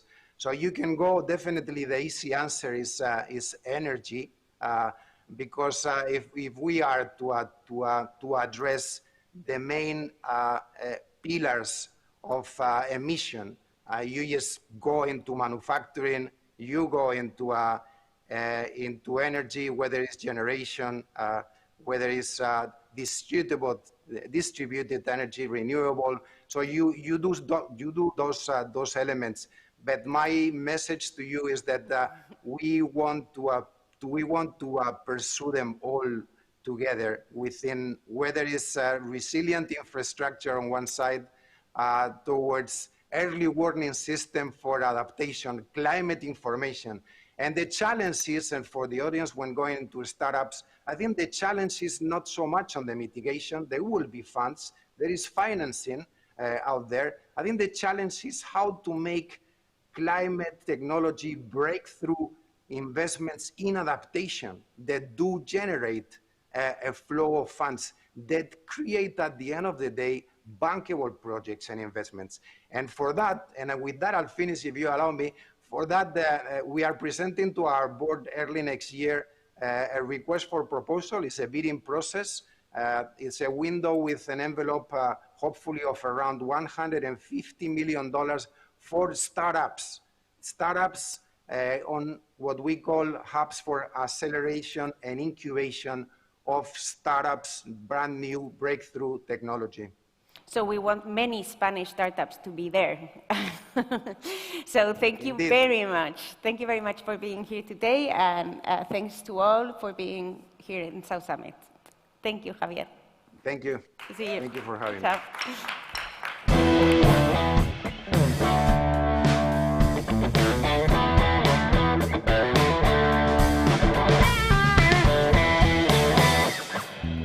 Wow, thank you so much, Isabella. Thank you, Javier. I'm still kind of blown away with the connections. It's just so nice to have Javier here. It sounds like he's here, it looks like he's here, and he's all the way in South Korea. How amazing is that? And again, because it's all helping to reduce the carbon footprint. So this is our Green Edition. This year we're running a carbon neutral event. So we have loads of speakers connecting virtually who are not making the trip. And those who are making the trip, we are offsetting their carbon footprint. And we are offsetting your carbon footprint. So please get onto our app, do all your networking, see all the talks, connect with the speakers, connect with the attendees, and tell us where you've come from.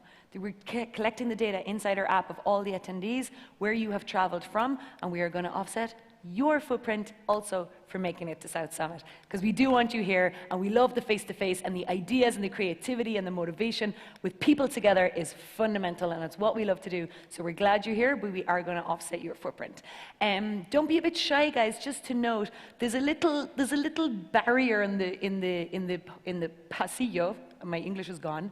Here, please come and sit at the front. There's no problem. You can come down. You can move this. If somebody from the team can move this for me, you're able to sit in these seats. There's no problem. Later, we have the president of the government coming to see us. But for now, you can sit and take any seats you like. So feel free to move on down, because we've got some amazing speakers on the way out. So, shifting gear.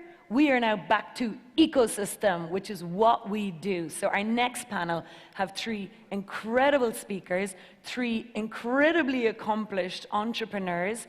We have Kike Sarasola, who's the founder of Roommate Hotels, who's a dear friend of South Summit and has been with us on many editions. We have Javier Rubio, who is the founder of Galdana Ventures, which is one of Spain's first fund of funds. So they invest in the VC firms all around the world, powering the technology industry and investing in the guys who then invest in the entrepreneurs. And we have Giorgio from Casavo for the first time at South Summit, who is a founder of a big Italian unicorn in the prop tech space. And they're talking about how to bring the ecosystem to the next level. Please give them a warm round of applause. Kike, Javier, and Giorgio. Stage is yours. Thank you so much for being here. Hello, Liz. Thanks. Thank you. All yours. Hello, gentlemen. Oh, a bit uncomfortable in this chair. Hello, everybody. Welcome. It's early in the morning, but so happy to be here, first of all. I think we have to thank Maria and Liz for organizing this summit. We needed this summit. I think it was very important that we all meet again and see that we're going back to normal. So for me, I'm very, very happy to be here and to have all of you. I think we're going we want to have a conversation between friends because we're all in different sectors, but very interesting. So it's not going to be a moderator and two, it's three friends having a chat and a conversation. I'm Quique Sarasola, founder of Roommate Hotels and BeMate Apartments, and I'm always interested in disrupting and being different in the business. And I think that's what this really South Summit is, to be disruptive, to be and create new ideas. I'm Javier Rubio. I'm probably one of the early entrepreneurs in the tech space in the space. My company, the first I founded was in the late 90s. I went through the bubble of the dot-com times. I was enjoying it. I was able to sell the company before the burst. So I was able to create, probably in today's money, the first Spanish unicorn. And since then, I've been an investor, initially with Nauta Capital, also pioneering the venture capitalism in Spain, backing companies well known in Spain as Privalia or Social Point, and among others. And then lately, I'm managing probably the largest fund of funds in Europe in the venture space, and also an active investor by myself. Hello, I'm Giorgio Tinacci. I'm the founder and CEO of Casavo. We are a technological platform in real estate. We are headquartered in Italy, but we want to cover all the European countries, or let's say the key ones. We started roughly 4 years ago. We penetrated all the metropolitan areas, I would say, in the central and northern part of Italy. And since early 2020, we opened our office in Madrid as well, so we started our operations in Spain. So really excited to be here and disrupting the real estate space together with our great companies in Spain as well.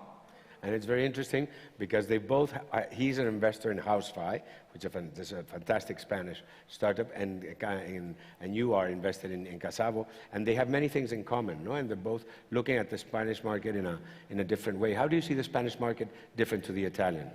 So I would say like that we started from the root of the problem, which is the problem of selling a home, which I'm not sure why some of you have sold a home, but it's pretty a nightmare process, so to say, and that's the case globally, and that's the same in Italy and in Spain. But Italy and Spain are pretty similar in most of the social cultural dynamics of selling and buying homes, but we have seen some small differences. Like, for example, we were speaking before about do you sell a refurbished home or not? And I said yes, we sell turnkey homes, but what is a turnkey home depends on the market, right? So for example, in Spain, we sell it with kitchen. In Italy, people like to have their own large kitchen and to customize it, so we sell apartments without kitchen. So there are some things that you discover and you have to adapt locally really to win the market in the end. Oh, interesting. Well, it's interesting that through Casavo, or in my case as an investor of Housefy, and also an investor at BeMate with Quique and Roommate. So, I mean, the real estate and the hospitality or the hotels represent the two largest sectors in the economy in almost any given country. So, and these two sectors have suffered a lot during the pandemic because the markets were down, but certainly there's a huge opportunity when we think ahead. So I think my sector, the tourism, has been the one that has suffered the most.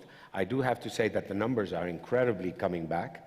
Last week we were like 83% compared to the year 2019, and this week we're almost at 94% compared to 2019, which is something incredible, thinking that still we cannot have American tourists come or Chinese. When they come, they are number one clients and the one people could come to Spain, I think we are going to see a huge boom in the year 2022. We are already seeing reservations, and you guys said also the selling of houses is going up incredibly, or not? Yeah, I think COVID changed things a lot. I think there was a big moment of uncertainty during the first wave. But what we have seen was essentially two things. So the residential, let's say, demand, so demand for like living purposes increased dramatically, and I'm sure like Housefly has seen this as well, because the point was that people, the average, let's say, private savings increased, and people like were staying at home more, so they valued like changing the home, or they had different needs. And at the same time, we are living in a moment of extremely low interest environment, which might change in the future, which is giving a lot of liquidity for mortgages, right? And at the same time, what's amazing, and this happened across all our asset classes, but it's great to see that also in the largest asset class, which is real estate, probably one of the largest ones, this happened as well. There was a strong acceleration in digitization of consumer patterns, right? So for example, we were inspecting properties physically before COVID, and during COVID we said, okay, how do we buy homes if we cannot like go out, or people are scared about like having foreign, let's say, strangers in their homes, and so we launched an app to essentially run the whole visit process remotely. So today we are able to send offers to buy homes essentially. Without seeing them? Without going physically. So seeing them, but collecting all the data, and through doing the visit from remote. I think that's incredible that you can see, buy a house or sell a house without seeing it is fantastic. How do you see the Spanish market? I think it's in the same. So now, from a digital perspective, you could do almost everything. So the notion that you have to touch, that you have to be on the ground physically, is getting obsolete for many of the circumstances. Yeah, I agree as well. I agree. I think, for example, in our situation, our apartment division has been, in the hotel division, we were down 90%. Compared to the year 2020, our revenues went down 90%, but instead in BMate, which is the apartments, we only went down 30%, which does show that the people are beginning to use apartments, not only to, of course, to live, but also to travel, because they think it's safer, they don't want to be mixed with other people. So that was the apartment rental business for us was a stable moment in the pandemic. And would you say, like, for example, Javier, based on your experience, like, what's the current trend in digitization, right? So, for example, in our space in real estate, but I think this happened in automotive and other asset classes, there was a first generation of technological platform, and now there is like a next gen, right? There is a next gen of PropTech platform, there is a next gen of automotive platform. So what have you seen in terms of trends, and where do you see like this is going from a consumer standpoint, and what's the trend? Well, I have companies in fintech, in edtech, and also in retail that do most of the sale online. And what you see is basically that the young generations, the millennials and younger, then they have completely abandoned the traditional ways of doing business. So people of less than 35 years old, they barely go ever to a bank point, because they do everything from the phone, mobile banking, to the neobanks. I was the other day with one large individual, very senior in one of the top banks in Spain, and I was telling him, you know, that from 35 and younger, they never go to your branches, never. You should be aware of what the neobanks are doing and the proposals they are launching to the market, because now they can do almost everything. And he said to me, well, you know, but they will come back to me when they need a mortgage. And I said, I guess you are wrong, because you can buy mortgages online and you don't have to go to the bank with all the paperwork. You can compare 10 mortgages online, select the one that suits you, and that's it. So not even for that, which was in his traditional mental thinking, one reason that, okay, they will come back to me one day, but it's not going to happen. So people are used to, through digital means, to do most of the things they need. And I guess that's also in what you see now, even in your business, in the hotel business, people are booking, they could see how look the room and how the hotel looks like, what is position, what's around the hotel, before even commencing the travel. Of course, that's true. I think it's something that it is true that, for example, when I started looking at my hotels, I started because I didn't find a hotel that I really wanted to stay in, a hotel that was nice, affordable, with a lot of decoration. So I found a niche. You guys have also found a niche. But I think it's important to see that now, I think in the future, always telling people how to begin. For me, one of the best startups in Spain right now, which here, Javier is the president, is called Mr. Jeff. Many of you don't know it, but I would like Javier to explain to us the concept of Mr. Jeff, which I think is so brilliant because it's so simple that at the end of the day, it's becoming one of the, I think it will be one of the future unicorns. And tell us a bit about Mr. Jeff, Javier. Well, it's somehow linked to the title of the session, getting to the next level. So Mr. Jeff was founded by Eloy Gomez, a very young entrepreneur from Galicia, but based in Valencia. And his idea was to launch an app where people could buy laundry services to be collected at home, clean, wash, fold, and return it to your house with a very low cost, very cheap, to the point that it wasn't worth for the young people to buy a laundry machine, to buy a dryer, because through an app you have everything. And the services were done by franchises, people in your neighborhood that could provide the service just a few hundred meters from where you live, so that if you want, you can go physically or through an app. He started with laundries, very successful. The company has 1,000 operating laundries in more than 40 countries. And now he's expanding. Jeff is not only Mr. Jeff, that was the laundry. Now he's Fitness Jeff, Beauty Jeff, Relax Jeff for massages, also small co-working spaces. Also now he has launched coffee for grab and go. So multi-verticals with the idea very simple. He wants to democratize entrepreneurship. If you are an entrepreneur and you have 50, 60,000 euros, from Valencia, I can give you everything you need. The brand, the know-how, the services you need, the software to run your business, the support to keep improving. In the case of the laundry, I do the routes for you, all the machines at a discounted price because I buy at scale, everything. So we can make you an entrepreneur in a space you like, even if you know very little of that space. And that is done 100% digitally from the offices in Valencia around the world. I know, it's incredible, and they're going into a huge round now. Soon you're going to go. Let's touch wood, because the company is in the fundraising process to keep growing and, again, to another next level by expanding into more geographies. We are now entering very heavily in the US. If you want to be really big, it's very important to have a foot in the US. Yes, you opened your third hotel in New York. I opened with this idea. But in New York, I know, but it's very difficult to open in America. It's very difficult. It is very difficult. Other countries are easier, but in America it's very difficult. It is true that if you don't open in America, you're nobody. I think one of the objectives, for example, in my business in hotels, to have a hotel in New York was one of the main, for any hotelier, it's like the cherry on the pie, the cherry on the pie, no?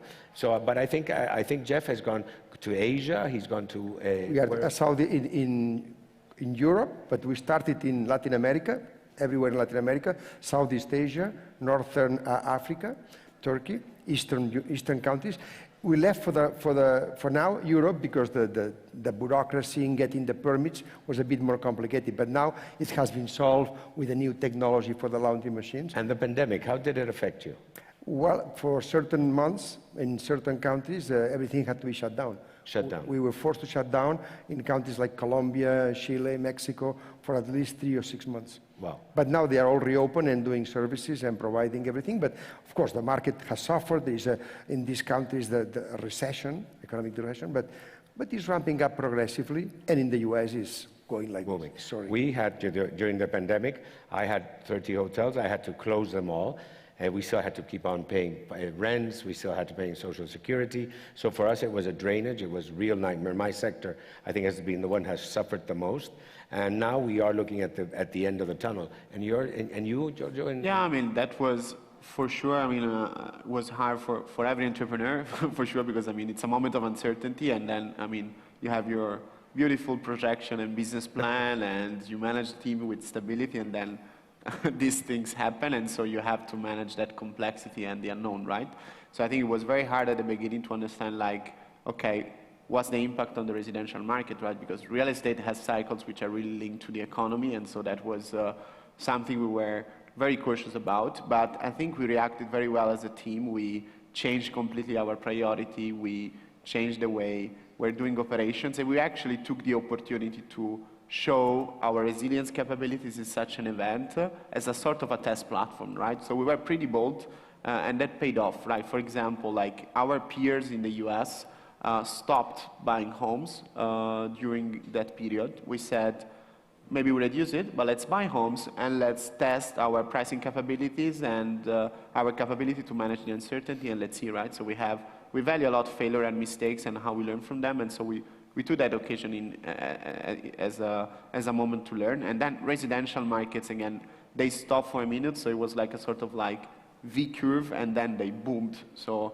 we are really in a bullish market from a residential standpoint at the moment. Let's see how long this lasts, but it's very important for us in a real estate cycle not to get overexcited when things go well and not to be depressed when things are low, right? So in your business, because you buy the properties and then you refurbish them and you sell them for 3 months. So when the COVID hit, were you hit with a lot of properties?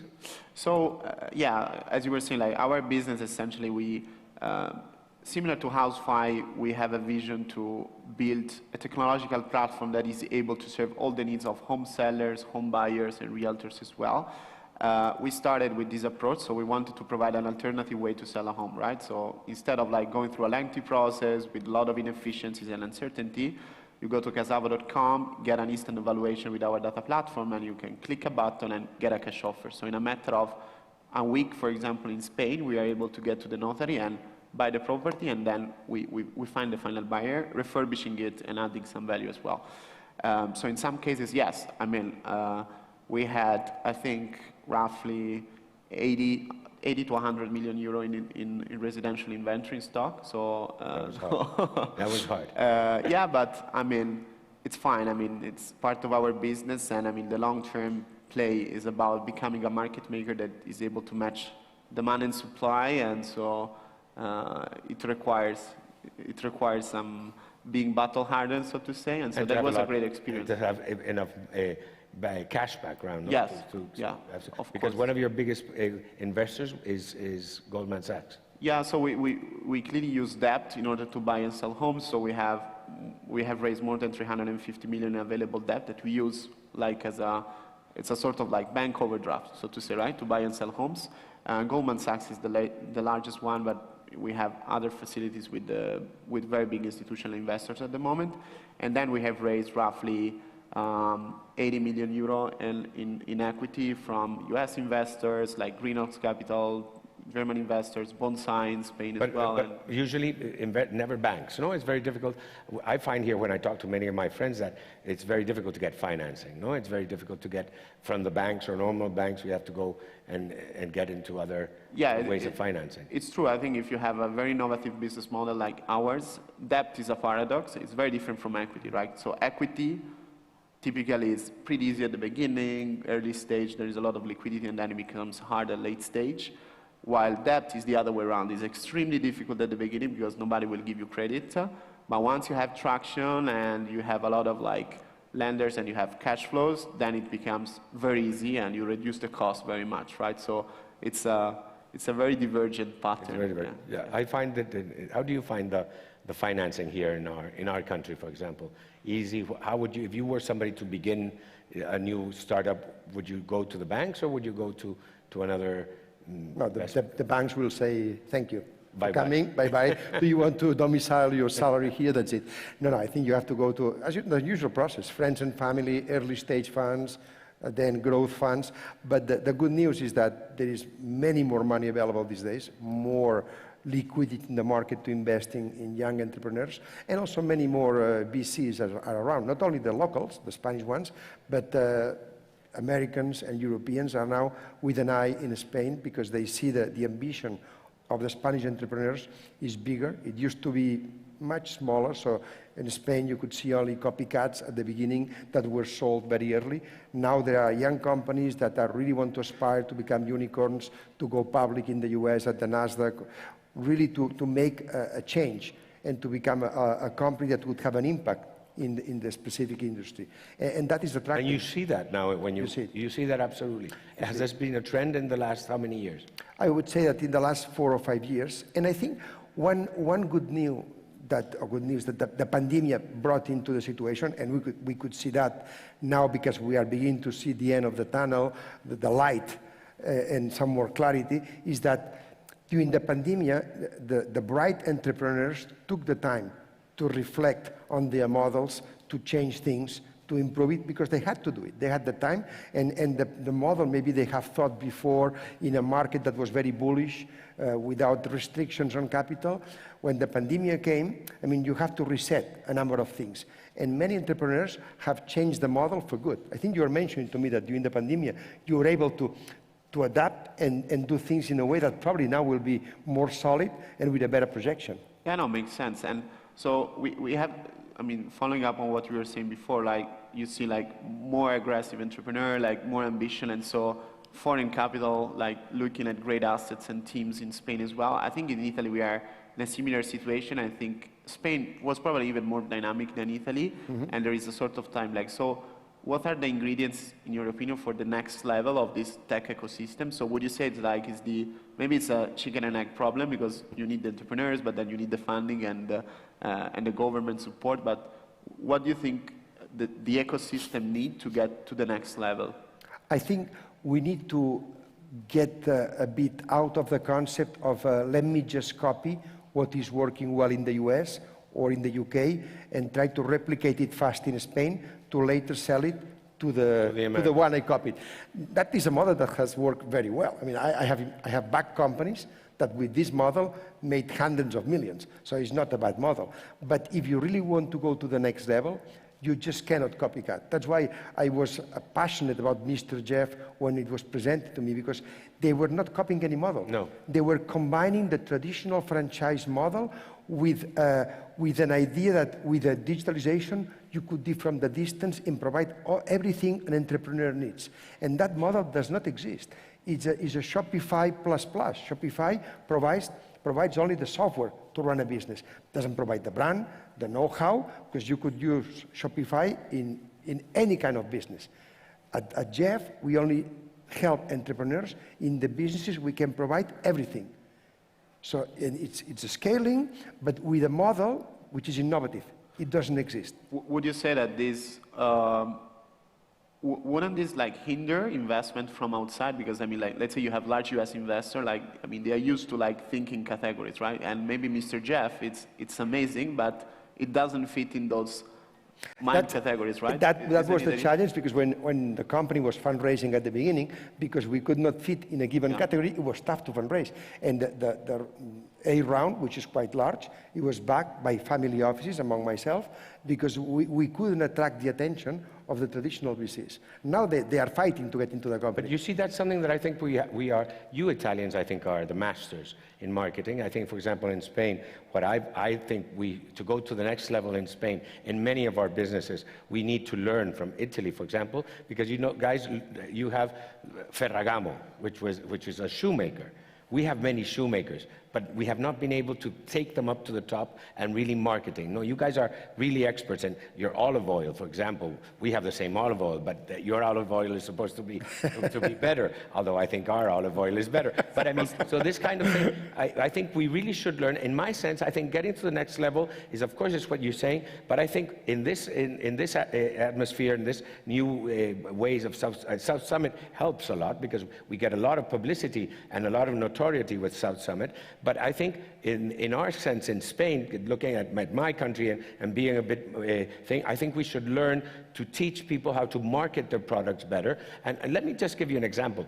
So many people do not know what Mr. Jeff is. And Mr. Jeff is a genius. I think in America, he would be the cover of Times as the next big thing. And here we do not know how to do it. Italians do know how to do it. Italians are very good in marketing. And I think there's a major, major gap in Spain, which is we have to learn how to come out, communicate, and market our product. Yeah, I mean, I don't know, probably it's because like we always see like the half empty glass when but I think actually we learned a lot from our like few Spanish operations over the last 18 months, and I think like what I have seen versus Italy on the other side, at the positive front, is that there is a digital readiness, especially in consumers, which is very different from Italy, and it makes a lot of sense, and there is a lot of like willingness to innovate, experiment things, right? Like even from traditional players that we haven't seen in Italy, and this is great. And I think the mindset of people also understanding like the potential of the ecosystem is different, right? So I graduated, for example, like a few years ago, like 2015. Don't tell us. And I remember we did too. back then, like founding a startup or like going to work for a startup was not like, I have a business background, was not like something like prestigious, right? You wanted to go to work for an investment bank or for consulting, etc. And now this is changing. So my personal view on how to get to the next level of this ecosystem is like the mindset and the cultural change that we have to stimulate from different fronts, right? Because in the end, yes, we are all building great digital businesses, but technology is built by people, so it's a business of people, right? So you need to have that kind of mindset and make sure that the talents really understand the opportunity to enter and be part of this change, so to say. So I think that I very much share what Javier was saying before about the fact that you need to have that level of ambition, right? So I think like Italy, for example, is a country full of small and medium enterprises that are so totally fine, like staying small and reducing the level of ambition. I think there is a lot of value in taking risk and go bold and try, and then if you fail it, I mean, you learn from it and you do the next thing. And this new, I think the new generations are seeing that they don't want to become bankers or lawyers. Now they want to become startups and they want to do things. I mean, I think, but we do have to, from the public side, I think we do have to help them have more easier way to find financing, easier way to get in contact, networking. A boy who's in a little town in the middle of Spain, how does he know to what VC, how to do? I think we should help this between all of us to make this more notorious, easier, and much more marketing and communication, because we are the future. We are what is going to come in the next generations, and we're going to give work to most of the workforce is going to come through us, because the banks are going to be smaller, they're going to be more online. So we do have to help, and we have to be more out there. I think we need more people to say, listen, we have extra very good companies. We come, work, think, and let's make our ecosystem grow, because we are the future. And the opportunity is there. And then now we have local references, unicorns. In Europe, yes. Spotify, Klarna, or in Spain, Glovo, Cabify, and even very soon, I hope Travelperk and others will be successful. And the young entrepreneurs have close references to follow. And the next unicorn is going to be my new brand, which is going to be Love Hotels, Loved by Hours, so you are all invited. And thanks to this, we are closing the panel. Okay. And next time, we will come to our hairdresser, and we will all come, the three of us, with no hair. Gentlemen, thank you very much. And I think our time is up. Right. So thank you. Thank you. Thank you very much.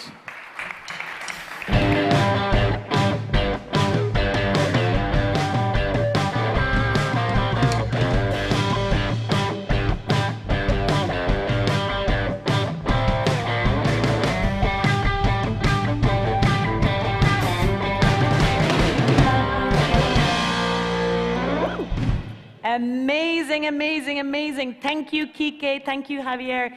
Thank you, Giorgio, for sharing your incredible experience and stories.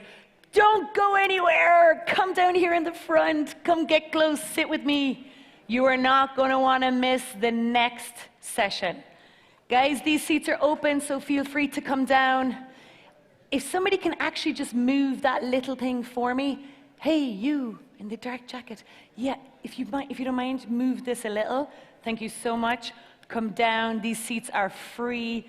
Later, we'll have to vacate them for the president, who's coming in a little later. But for now, you can sit here, and you're going to want to be up close and personal, because our next speaker is an incredible treat that we have for you guys. The next speaker traveled all the way in from the US, COVID pandemic and everything. She's like, I'm coming, I want to be there. We were so excited to get her in. This profile is completely new for South Summit. We have never had this speaker here before. Our next speaker is an artist, a poet, an educator, a social entrepreneur. This lady is unstoppable, and she has an amazing treat for all of you here at South Summit this morning. I will say no more, because it's going to be a nice surprise for you guys and something different for the South Summit stage. Please join me in giving a very, very warm welcome to Tamikia Ms. Lady Smith. Right. Woo! The stage is yours.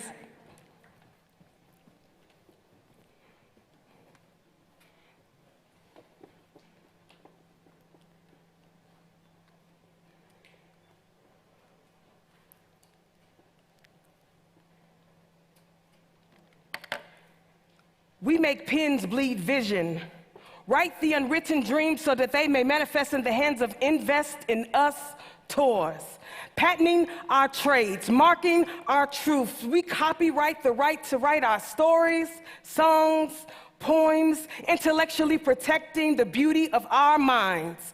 With exploding hearts that burn midnight oil, we refuse to give up on a dream that we have yet to live, preparing in secret so that we might publicly give the best of us to the rest of us. Come on, invest in us. So ask me what I'm doing and I'll tell you I'm minding my business, digging deeper and focusing on my vision, minding my profit so that I might build generational wealth, abolishing poverty and building my community, minding my process, analyzing the operational way in which I am becoming, turning procedures into insightful actions, minding my product so that it might speak volumes for me when I am no longer on this earth, echoing my legacy to infinity and beyond, minding my people, meeting their needs and doing my part to make this environment safe for generations to come, minding, digging deeper into the soil of my soul, extracting oil that nourishes the next level of my creativity, minding so that I might focus on my goals, avoiding distractions by any means necessary, going into isolation so that I might come out with revelation. Ask me what I'm doing, and I'll tell you, I'm minding my business. Hello, South Summit. Y'all make some noise. I am, thank you for that. I am Tamikia Miss Lady Smith, AKA the singing, speaking poet, and I use various forms of creativity to convey a message to people. And what I mean by that is that sometimes, and I'm going to work the stage a little bit if that's okay, sometimes I'll use poetry, sometimes I'll use acronyms or something that's called an acrostic poem, which is a poem that kind of goes from layer to layer to layer. Today I'm going to use an acronym, and that acronym is going to be environmental care because that's the theme and that's why we're all here. But today I'm going to be talking about minding my business because I know that we all are here in one place or space or another, that business is important and is essential at the South Summit Conference. And so when I think about minding my business, I think about when creatives invent and entrepreneurs build and investors give. This is an organic relationship that happens between these individuals, right? And so when we all come together, that's why we're here at this summit, because these entities are coming together. Speakers are talking about it, and we're coming together to build, and we're minding our business in the process of doing so.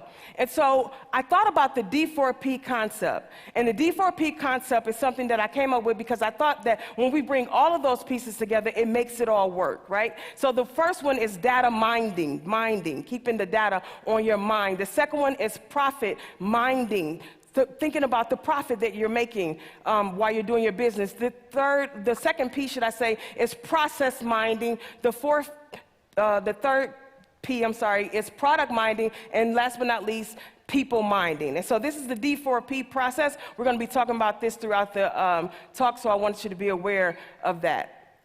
So let's talk about data minding first, right? And like I said, I'm going to be spelling out the word environmental care, and that's how it's going to lead the talk. So when we think about environmental care, we think about emissions. We think about the numbers, we think about validating, we think about information. Emissions are the things that we let in. We know that there's numbers, that they're high, that the data is telling us that there's a problem. The data is sounding an alarm, right, for us. And what the data is doing is it's giving us all of these numbers, these raw numbers that's coming in. Those numbers are being validated, that is put into information. That information is coming to us, and now we know that we need to do something about the problems that's happening. Hence why we're here today, right? To bring awareness to the environmental care and the need thereof. And so when we think about data, data is an essential part of every industry. Every industry. I worked in healthcare, I've done some things in tech, and in every industry that I've ever been in, data has been an essential part of that. Data is generated consistently. All the time, it's happening. The numbers are running, things are happening. We're figuring out things because of the data. And underestimating this work will be a mistake for any business person. That would be a big mistake. If we think about this conference, one of the things that we did when we first came in, every time you go into a room, what's happening? You're being scanned in. Every time you leave the room, you're being scanned out. Why? Because they're collecting data. They're trying to see how many people came to the conference, how many people went into this particular workshop, how many people left that workshop, what did they do, how long did they stay there? Why? Because all that is essential to building our process. So we cannot ignore the data when it's time to talk about that. The next thing is profit minding. Profit minding. And if you look at that picture, you'll see that there's money on the mind. Because the reality of it is nobody goes into business not to make money. Right? We need money to keep the business going. We need capital. We need these things. That's why we have investors. That's why we have people here. That's why we're trying to pitch our ideas here now. Because we know that we need this. This is a part. And so there is a report in accounting called profit and loss. But when I think about environmental care, I take it a step further because I think about that P, meaning people and loss. Because now we have to be mindful of the point that we have people, and we want to make sure that something that we are doing is not creating a loss with people. And so what happens from the environmental standpoint, we look at now, let's look at the offsets, because we want to reduce, remove, and capture the emissions. So now our reporting goes to, okay, so how can we create systems and things to allow us to that? We want to think about our actual process. And process is important because the thing about process that's so important is that we want to make sure that within our processes that we have measurable encounters to get us to net zero carbon. Now, in business, period, process is essential and process is important. And let me explain something to you. Now, in this state and age that we're in, we realize that process from A to Z always shifts, always change. And if you're really going to be innovative in this season, if you're really going to be agile in this season, you have to learn how to pivot, how to shift. COVID taught us that. How we were doing business prior to COVID, when it hit and things start changing, our processes changed. And so if you are a processing minding person, what you know how to do is pivot when things change. You don't fall all apart. There were some changes that happened even in me being here today. I didn't fall all apart about it. I realized that it happens. Keeping the right attitude and spirit about what you're doing is essential and important to business. And so when the process changes, you have to make sure that you have a process mind that knows how to shift with the changes. And last, now I also want to talk about the product minding. So product minding takes time, talent, and treasure. Like I said, we don't want to just be about profit anymore. We want to make sure that we're creating something that's going to utilize, that's worthy of our time, our talent, and the money that we invest in it, as well as money that we ask other people to invest in it. And so we want to be ambitious. Just as ambitious as we are about the product that we're trying to produce, we should be that ambitious about making sure that it is environmentally safe. Because we want it to have a life cycle that gives us a legacy. Nobody wants to have a product that caused harm to people and make you a disgrace. So being mindful, we're going back to the process, being mindful within the process when you're building something, always making sure and having people on your mind so that you can have a legacy and that your product can have a life cycle that is productive and speaks well of you. And last but not least, I do want to talk about people minding. It's one of the most important things, and it's less time that I have to talk about it. But people minding, cultural collaboration, it's the acronym of CARE, because you can't have people and not have care. So the reality of it is that people care and all those other things work together, and this is the heart of the matter. Because cultural collaboration, meaning that when I go, and if your project is for everybody, you're creating this thing that's so amazing, and this is for everybody, and everybody can utilize this. But if everybody is not at the table when you're producing it, if you're not culturally collaborating with different people, if I don't see myself in your product, if I don't see myself on your stage, if I don't see myself at your conference, then you need to go back to the drawing table. You need to go back to the process, because your process is missing something. Because the best processes, the best products have a cultural collaboration. Being aware, knowing your own biases, using your human resources, and remember that each one teach one. So at the end of the day, I want to leave you with this message. And it is a quote from Richard Rogers that simply says, the only way forward if we are going to improve the quality of the environment is to get everybody involved. You want to make sure that everybody is at the table as you're minding your business. Thank you.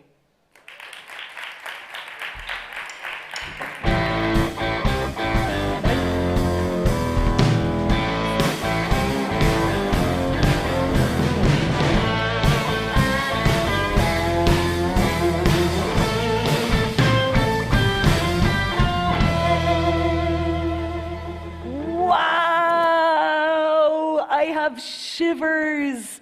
Wasn't that amazing? I thought that was amazing. I still have, like, we say goosebumps. You know, like my hair standing on end. That was amazing. And which is totally obvious, but in case you didn't know, Tamikia like customized that entire poem and that entire talk just for South Summit, just for this Green Edition, talking about the environmental care. That was super amazing, awesome, and thank you so much, Tamikia, and thank you so much for being here.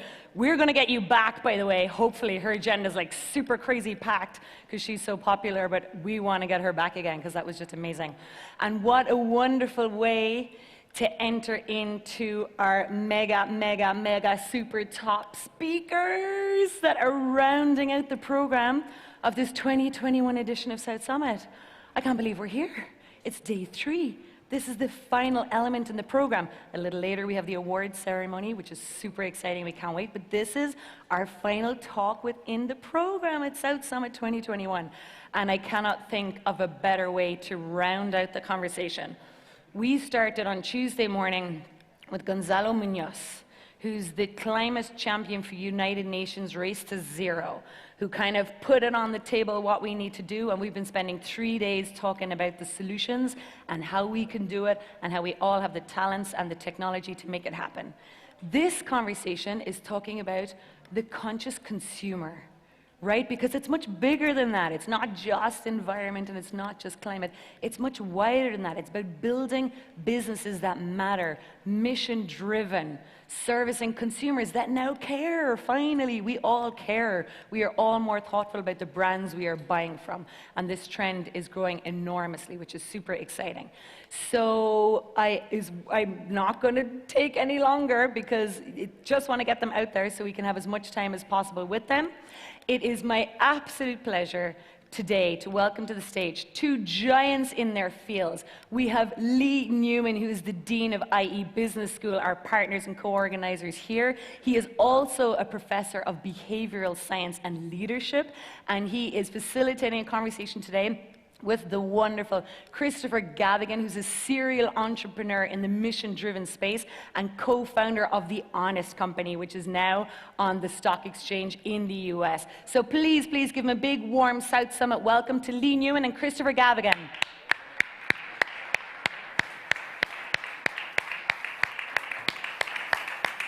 Thank you, Lee. Thank you, Liz. Thanks. Thank you.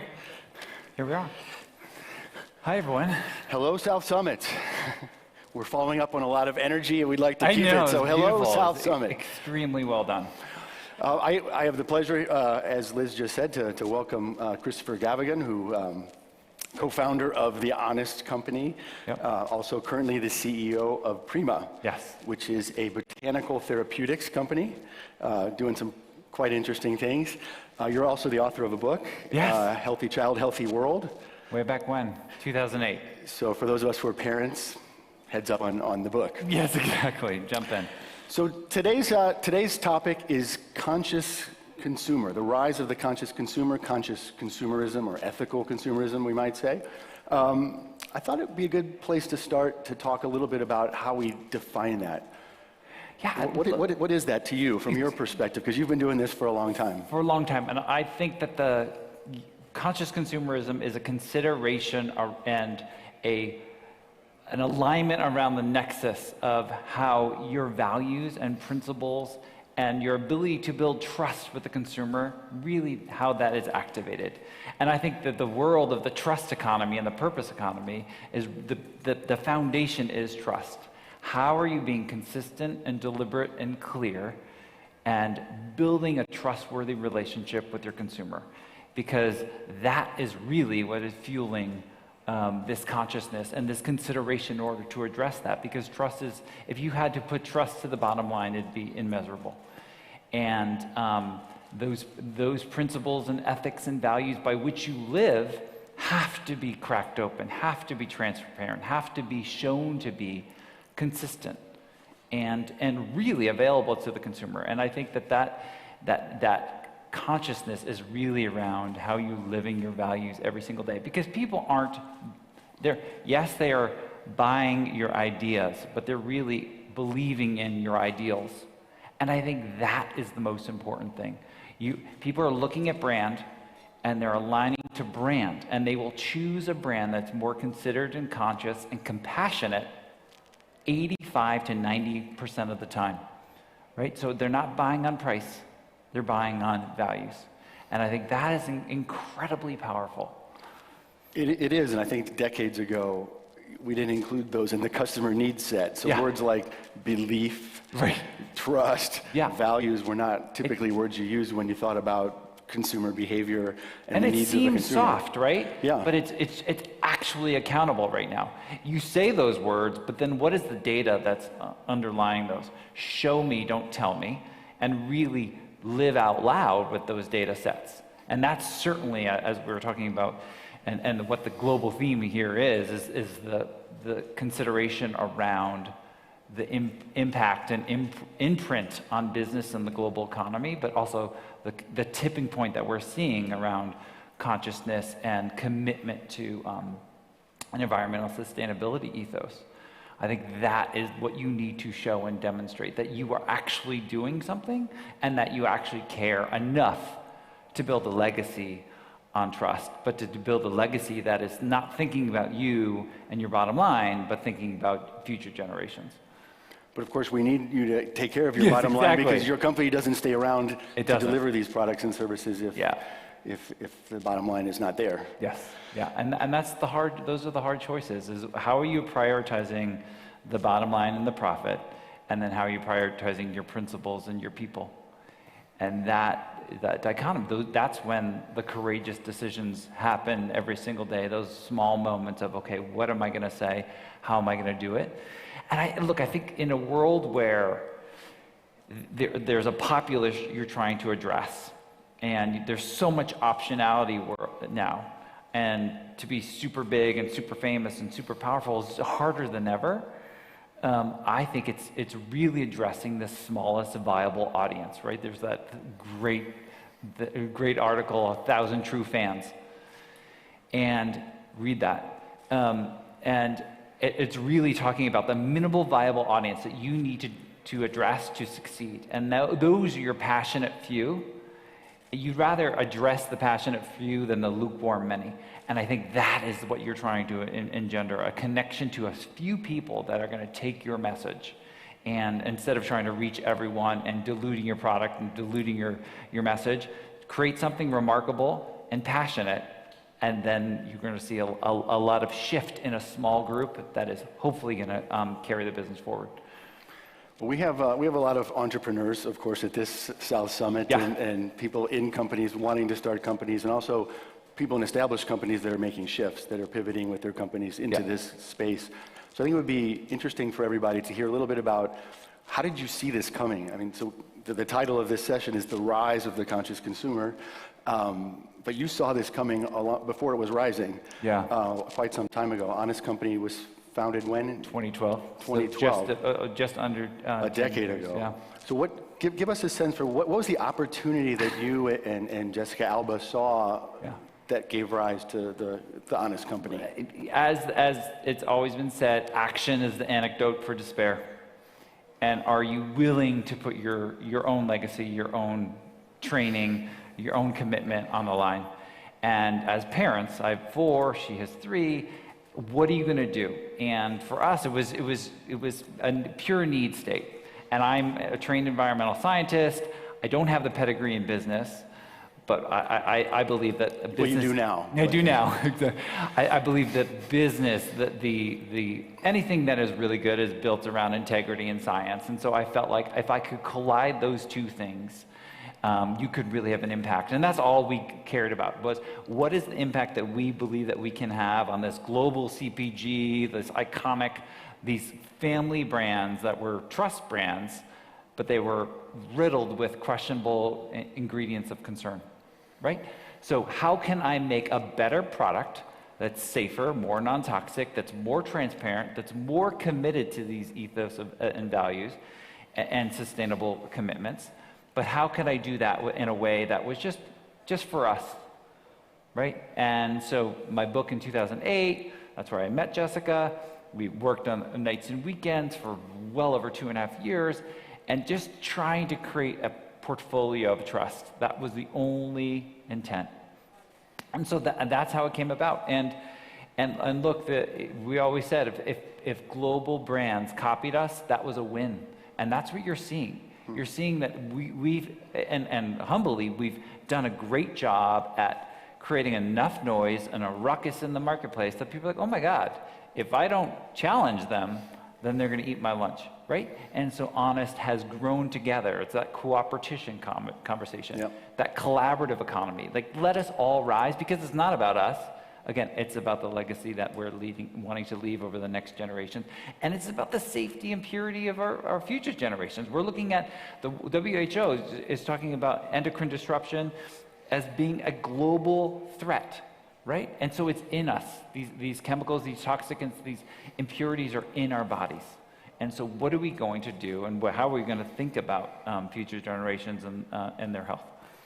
I think one takeaway I have from what you just said, which I want to share, is that I think what's interesting here is in the language that you used to describe the origin of the company, what you didn't say is, I saw this need, we saw this need out there that we wanted to target, and then we created a set of products to target it.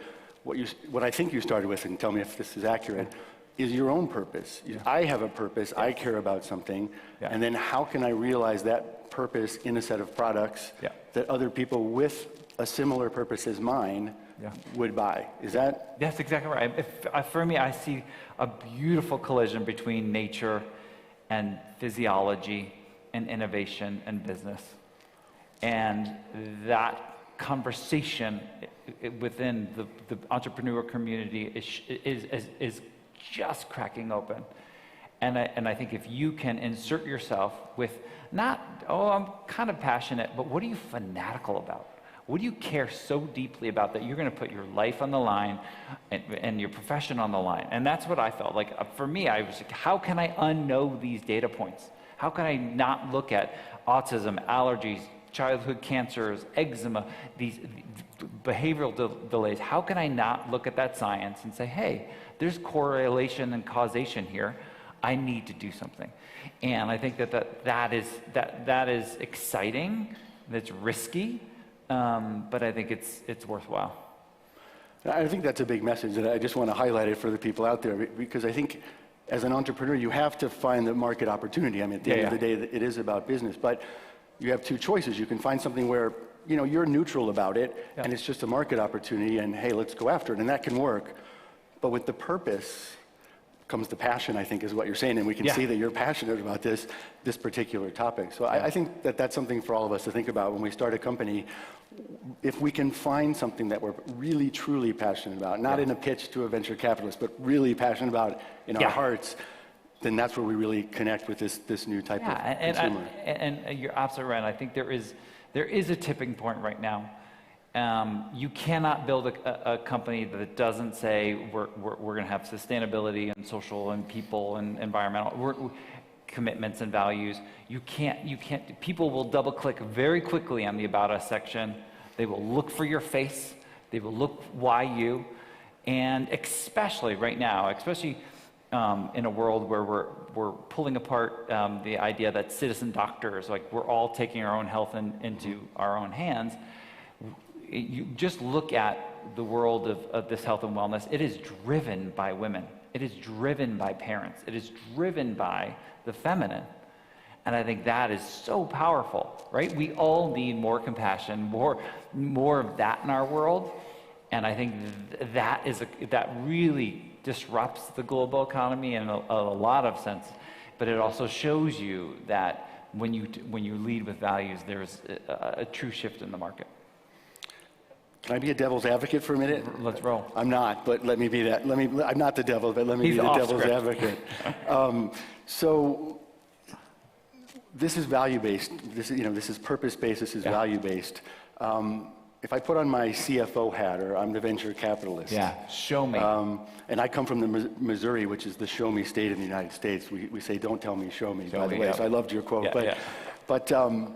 So when we think about the business side of this, the second that you say, I'm going to create a set of products or services for you who align with my values, our corporate values, for example, you get passion from one group, but you actually get rejection from another, different than someone choosing between two products and they choose A versus B, but it's not because they're against B. But in this case, when you send a value-based, belief-based message out in marketing and communications, you're going to create affinity, but you're also going to alienate. So in some sense, you're reducing your addressable market. With my CFO hat on here. So how do we think about that? Well, how do you make sense of that? Is that okay? No, and those are the commitments around small tables where you're looking at your bottom line and you're looking at the unit economics of a product. And good, better, best, right? I can create the best product. It also will be, I will price myself out of the market, right? So I have to create a better product and incrementally grow to that best product.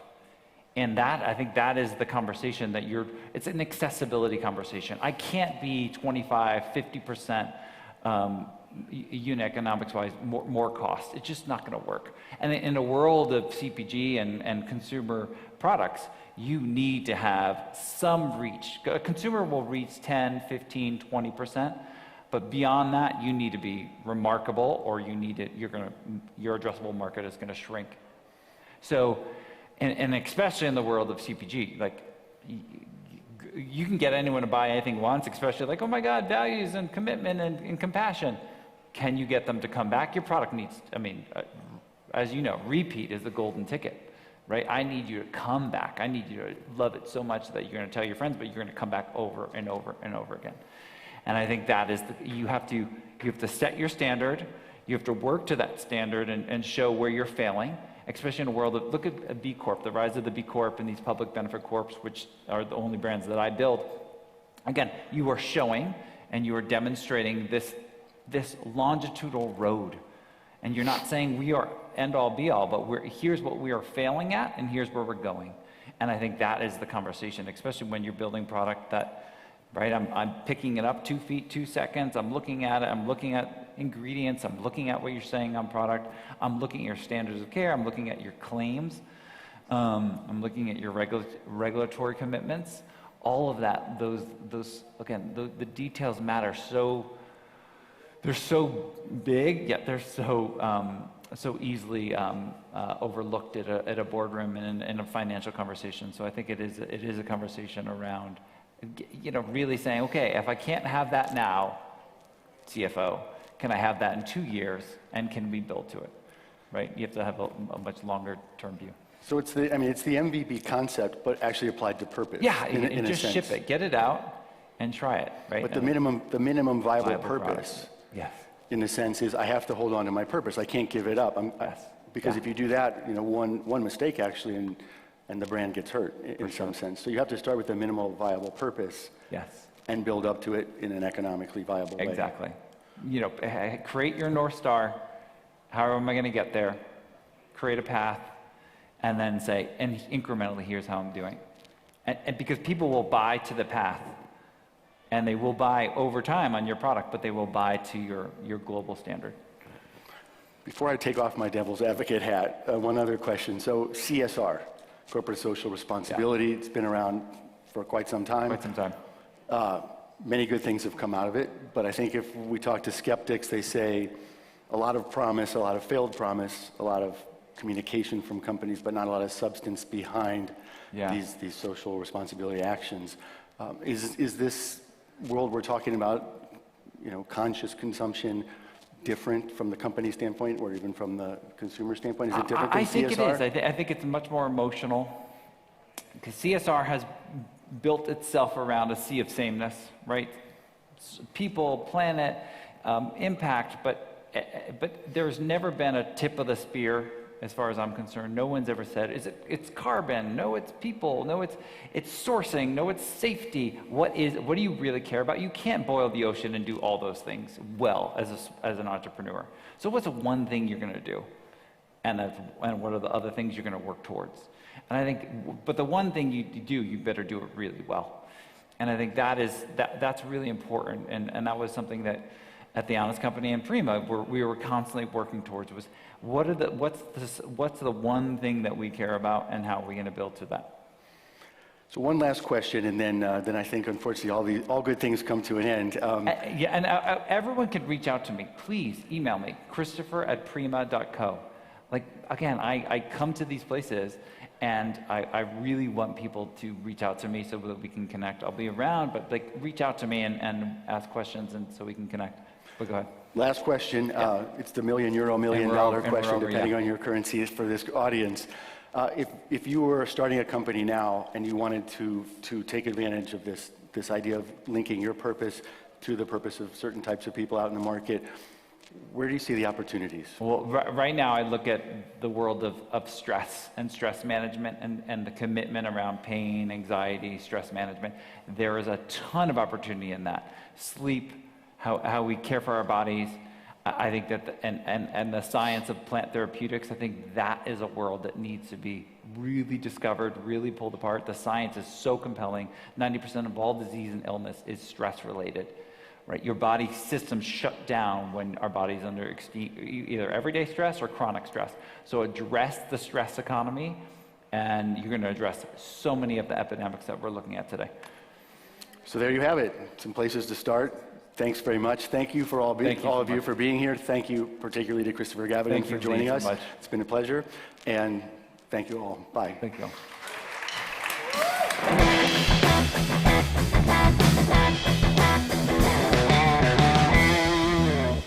Amazing, guys. Please bear with me. I need to ask everybody in the seats just to go to the back of the auditorium, please. They're all booked and reserved. So if you haven't been put in, I need to get you to go back.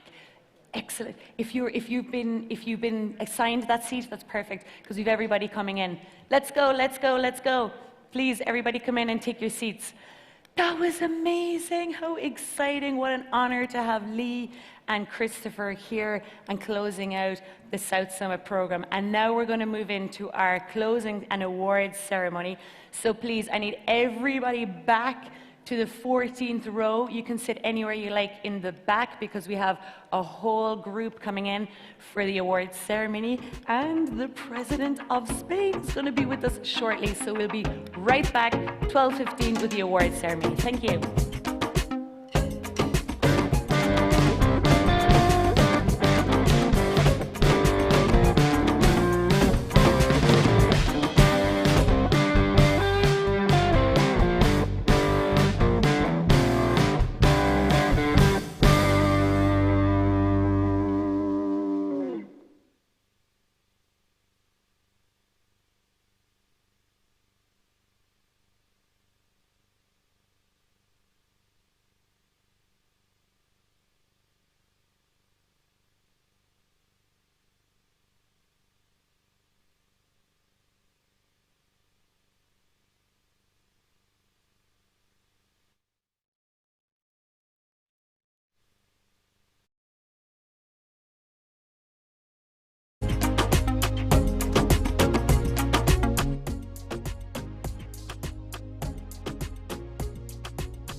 No tengo ni idea.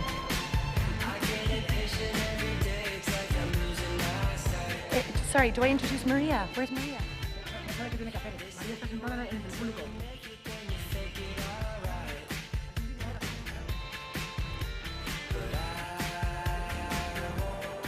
Hello, everybody. Hello, everybody. Here we are at the closing and award ceremony of South Summit 2021. So excited to be here with you. And now let's relive the last 3 days.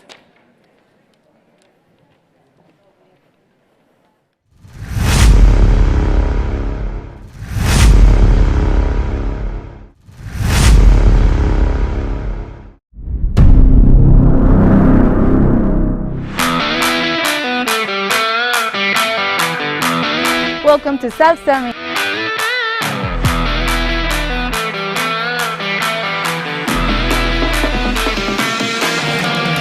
South Summit is innovation. Sustainability is the future.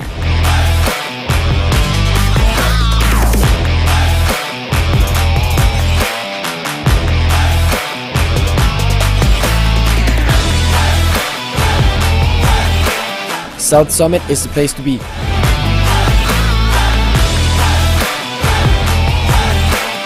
Sin duda es un placer volver al South Summit.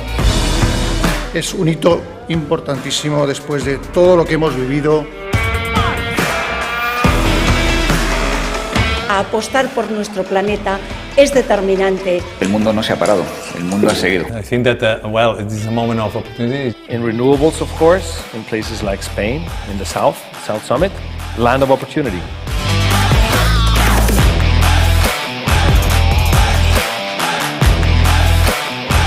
It's been a pleasure to see each other face to face once again.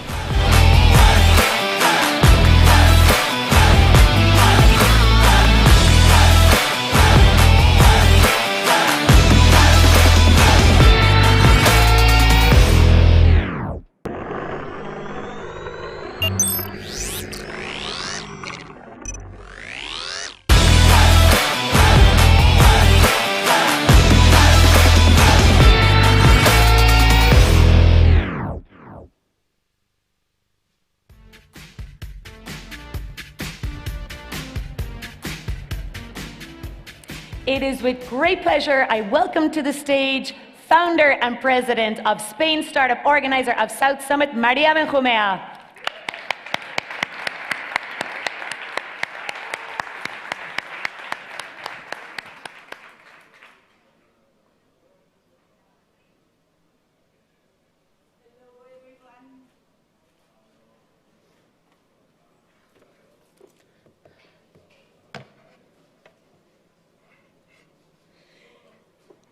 alcalde, ecosistema, amigos todos, my dearest friends. Before keep going, quiero comenzar agradeciendo al presidente del Gobierno que, a pesar de que hoy está y han tenido que convocar un Consejo de Ministros extraordinario, va a estar aquí con nosotros en pocos minutos. Y eso lo que demuestra es su apuesta total por todo este ecosistema de transformación en donde quiere estar con nosotros absolutamente presente, con lo cual contaremos con él en unos minutos y es muy de agradecer el superesfuerzo que ha hecho. Quiero daros las gracias a todos. Many thanks to everyone. Muchas gracias porque este ha sido, yo creo, que el más maravilloso South Summit de toda la historia. Un South Summit vibrante, sostenible, un vibrante absolutamente increíble. Y eso a pesar de todos los inconvenientes que hemos tenido con el COVID y además las incertidumbres de lo que nos iba a pasar en estos días. Y ha sido increíble porque en this year South Summit we have gone to normality. Hemos vuelto a normalidad. Ha sido la primera vez en que de verdad durante estos 3 días nos hemos encontrado como si no hubiese pasado nada. Eso sí, protegiéndonos de todos los posibles, los posibles miedos ante el COVID, todos con las mascarillas, todos, no solamente la organización, que como sabéis hemos producido todo intentando que la huella de carbono desapareciera, todo sostenible. No hemos sido solamente nosotros, hemos sido todos. No hemos visto una botella por ninguna parte, no hemos visto plástico, que estoy segura que se convertirá en algo sostenible, pero todavía tenemos ese momento por venir. Creíamos que este reto iba a ser francamente difícil, porque no ha sido un reto únicamente por el COVID. Ha sido un reto porque es la primera vez que hacemos un encuentro 100% omnichannel. Hemos utilizado todos los canales a nuestro alcance para poder conectar con gente de todas partes, que además quiero agradecer a los que han venido de cualquier lugar del mundo, valientes a pesar de la situación que tenemos, pero para muchos que les ha sido imposible, les hemos conectado y se han producido las conversaciones más maravillosas, unos aquí, otros conectados, viéndonos con toda naturalidad la cara.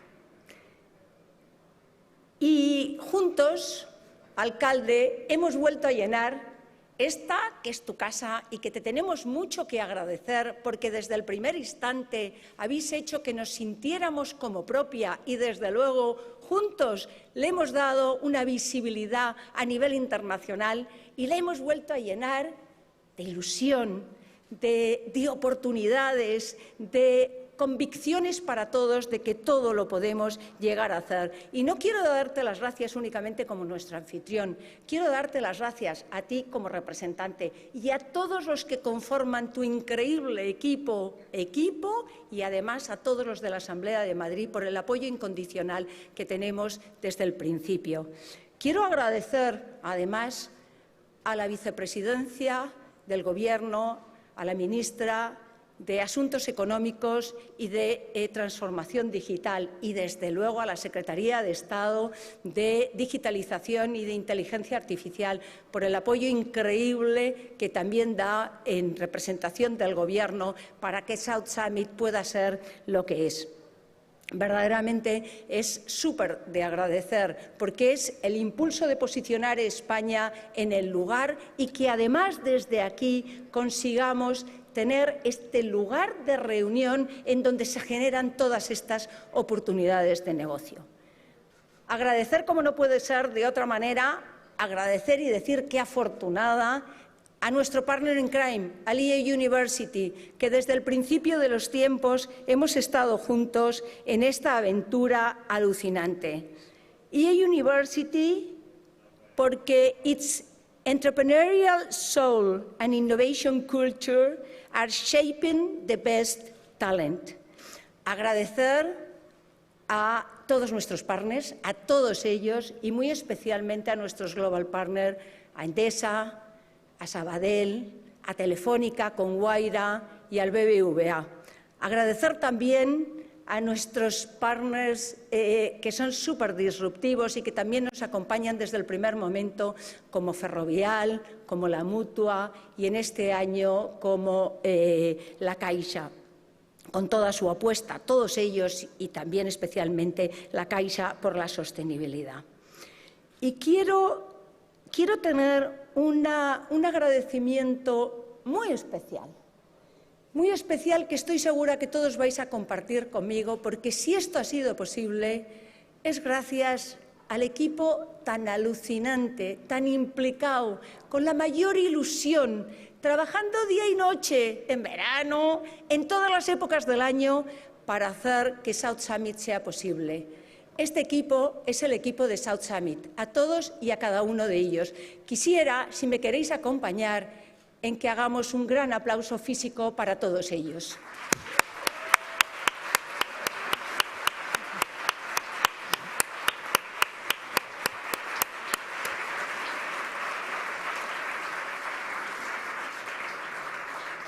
Ecosistema, sois la bomba, sois absolutamente increíbles. Los startuperos, que os coméis el mundo, porque sois espectaculares. Los corporativos, porque demostráis día a día vuestra capacidad alucinante para transformaros y para adaptaros a esta nueva forma de hacer, que no es fácil, y porque os sentimos como nuestros mejores aliados. Quiero dar las gracias a all the investors that come from everywhere around the world to the Innovators Hub and everything, porque realmente entre todos somos los que conformamos esta gran plataforma global de conexión para generar oportunidades para todos. Quiero dar unas gracias y unas felicidades muy especiales a todos los finalistas, a los 100 finalistas de South Summit. Siempre os lo he dicho y lo volveré a decir, lo dije en la inauguración y ahora, para mí todos, independientemente de quién salga al estrado, y está muy demostrado que así es, todos sois ganadores y estoy segura, porque he oído las mejores referencias de vosotros, que vais a tener unos proyectos súper exitosos. Quiero compartir con vosotros algunos números de esta edición tan increíble. Una edición en donde hemos tenido un seguimiento de más de 22.000 personas. 22.000 personas, de las cuales 11.500 nos hemos reunido en estos días aquí en la nave. Ha sido una experiencia absolutamente alucinante. Y el resto se han conectado, han estado siguiendo y además con un nivel de seguimiento de todo lo que ha ido pasando aquí y además con lo que es más importante, conexiones para que de ahí puedan salir esas relaciones de negocio que son las que nos interesan, con más de 45.000 mensajes intercambiados entre los distintos, con 20 y tantas mil reuniones. Me encanta pensar, porque esto es lo que realmente queremos todos, que se nos multiplique el número de inversores que quieren venir aquí. Somos tres actores, startups, corporaciones, pero el inversor es la gasolina que nos interesa para poder desarrollar el negocio entre todos. Hemos incrementado de 1.100 inversores que hicimos en el 19 y que ya era increíble a más de 1.800. Hemos superado el 50%. Es alucinante el interés, el atractivo, las oportunidades tan increíbles que están viendo a todas las startups porque conocen de su calidad que vienen al South Summit. Bueno, podría deciros mogollón de datos, entre ellos que nos han acompañado 680 speakers que han querido compartir qué es lo que estaban haciendo para identificar esas oportunidades entre todos. 120 países representados en South Summit en este momento, de los cuales, además de España, me encantaría destacar a Estados Unidos, a la India, al Reino Unido, a Francia, a Brasil. Bueno, y quiero ya para terminar compartir qué va a pasar con South Summit a partir de este momento. Este año ha sido un año clave. Ha sido un año clave porque hemos empezado una nueva andadura, con toda la ilusión, también con el temor de por dónde íbamos a ir, pero que nos hemos dado cuenta de que todo es posible cuando apostábamos por la sostenibilidad, cómo íbamos a producir todo esto, cuando apostábamos porque teníamos que convivir con nuevos canales, cuando apostábamos por el COVID, pero hemos visto que con trabajo, con ganas, con convicción, todo se consigue. Y ahora iniciamos otro año, porque ya en este 2022 que nos viene por delante, cumplimos 10 años y lo vamos a celebrar a lo largo de todos los años. Primero, porque tenemos claro que este es la gran concentración de South Summit, es el gran South Summit en donde todos los sectores, todas las industrias, todos de todas partes nos reunimos. Pero desde South Summit queremos y tenemos muy claro que hay sitios, hay ciudades en España que lo están haciendo increíblemente bien, como es el caso de Valencia, como es el caso de Bilbao, como es el caso de Málaga, en donde queremos apostar. Y porque sabemos que además de que es buenísimo que nos reunamos todos de todas las industrias, es muy importante también la verticalización, de manera de que podamos profundizar en esas áreas. Por eso os invito a todos a que del 3 y el 4 vengáis a Valencia, esa ciudad maravillosa, en donde vamos a celebrar South Summit Health and Wellbeing. Y en enero nos encontraremos con la Diputación y con Biscay Startup Bay, celebrando eso en donde son tan ricos, todo a través de Industry 4.0, la gastronomía, toda la movilidad aplicada. Va a ser unas ediciones verdaderamente increíbles y pronto estoy convencida que iremos a mi queridísima Málaga también. Pero no solamente eso. Sabéis que nuestro objetivo, somos South Summit, queremos absolutamente con una plataforma global conectar toda nuestra querida Iberoamérica, que empujemos y desde Madrid, desde España, que sea esa puerta de conexión entre todas las grandes regiones que tienen un interés tremendo por Iberoamérica, pero ojo, con Iberoamérica de la mano de España y a través de España. Por eso, en el mes de marzo lanzamos ayer que tendremos South Summit Porto Alegre en Río Grande do Sul y estamos francamente ilusionados porque Río Grande do Sul es el estado más innovador de Brasil y Brasil es el país que tiene una potencia increíble en todo lo que es el desarrollo del ecosistema. Pero eso no es todo. Celebramos nuestro 10º aniversario y con la celebración del 10º aniversario queremos volver a nuestro origen. Estuvimos en la Mutua en junio y hemos decidido que tenemos un gran país, que siempre es bonito en todas las épocas del año, pero en primavera es glorioso, con lo cual nos volvemos a junio, nos volvemos a los días largos, volvemos a la primavera donde no solamente emerge, sino crece escalonadamente todo y ahí nos vamos a encontrar todos. Apuntarlo desde ya porque empezamos a lanzar nuestra convocatoria también de startup y todas las actividades que vamos a desarrollar juntos durante todo este año, pero nos damos ya cita aquí en la nave del 8 al 10 de junio. Y ya para terminar, porque hay que dar siempre buenas noticias, tendremos la noche del emprendedor sostenible ese viernes. Hay noches muy especiales en diferentes áreas, pero no teníamos la nuestra. Y como dijimos, si hay una comunidad, si hay un ecosistema que realmente pueda hacer que sigamos avanzando como lo estamos haciendo, pero de forma sostenible, transformando los grandes avances que hemos tenido para salvar, mantener e incrementar todas las posibilidades que nos da nuestro planeta, somos nosotros, el ecosistema que integra a todos los actores económicos. Muchísimas gracias a todos. Muchísimas gracias por estar aquí y por hacer posible este maravilloso South Summit y que nos quedan muchísimos por delante.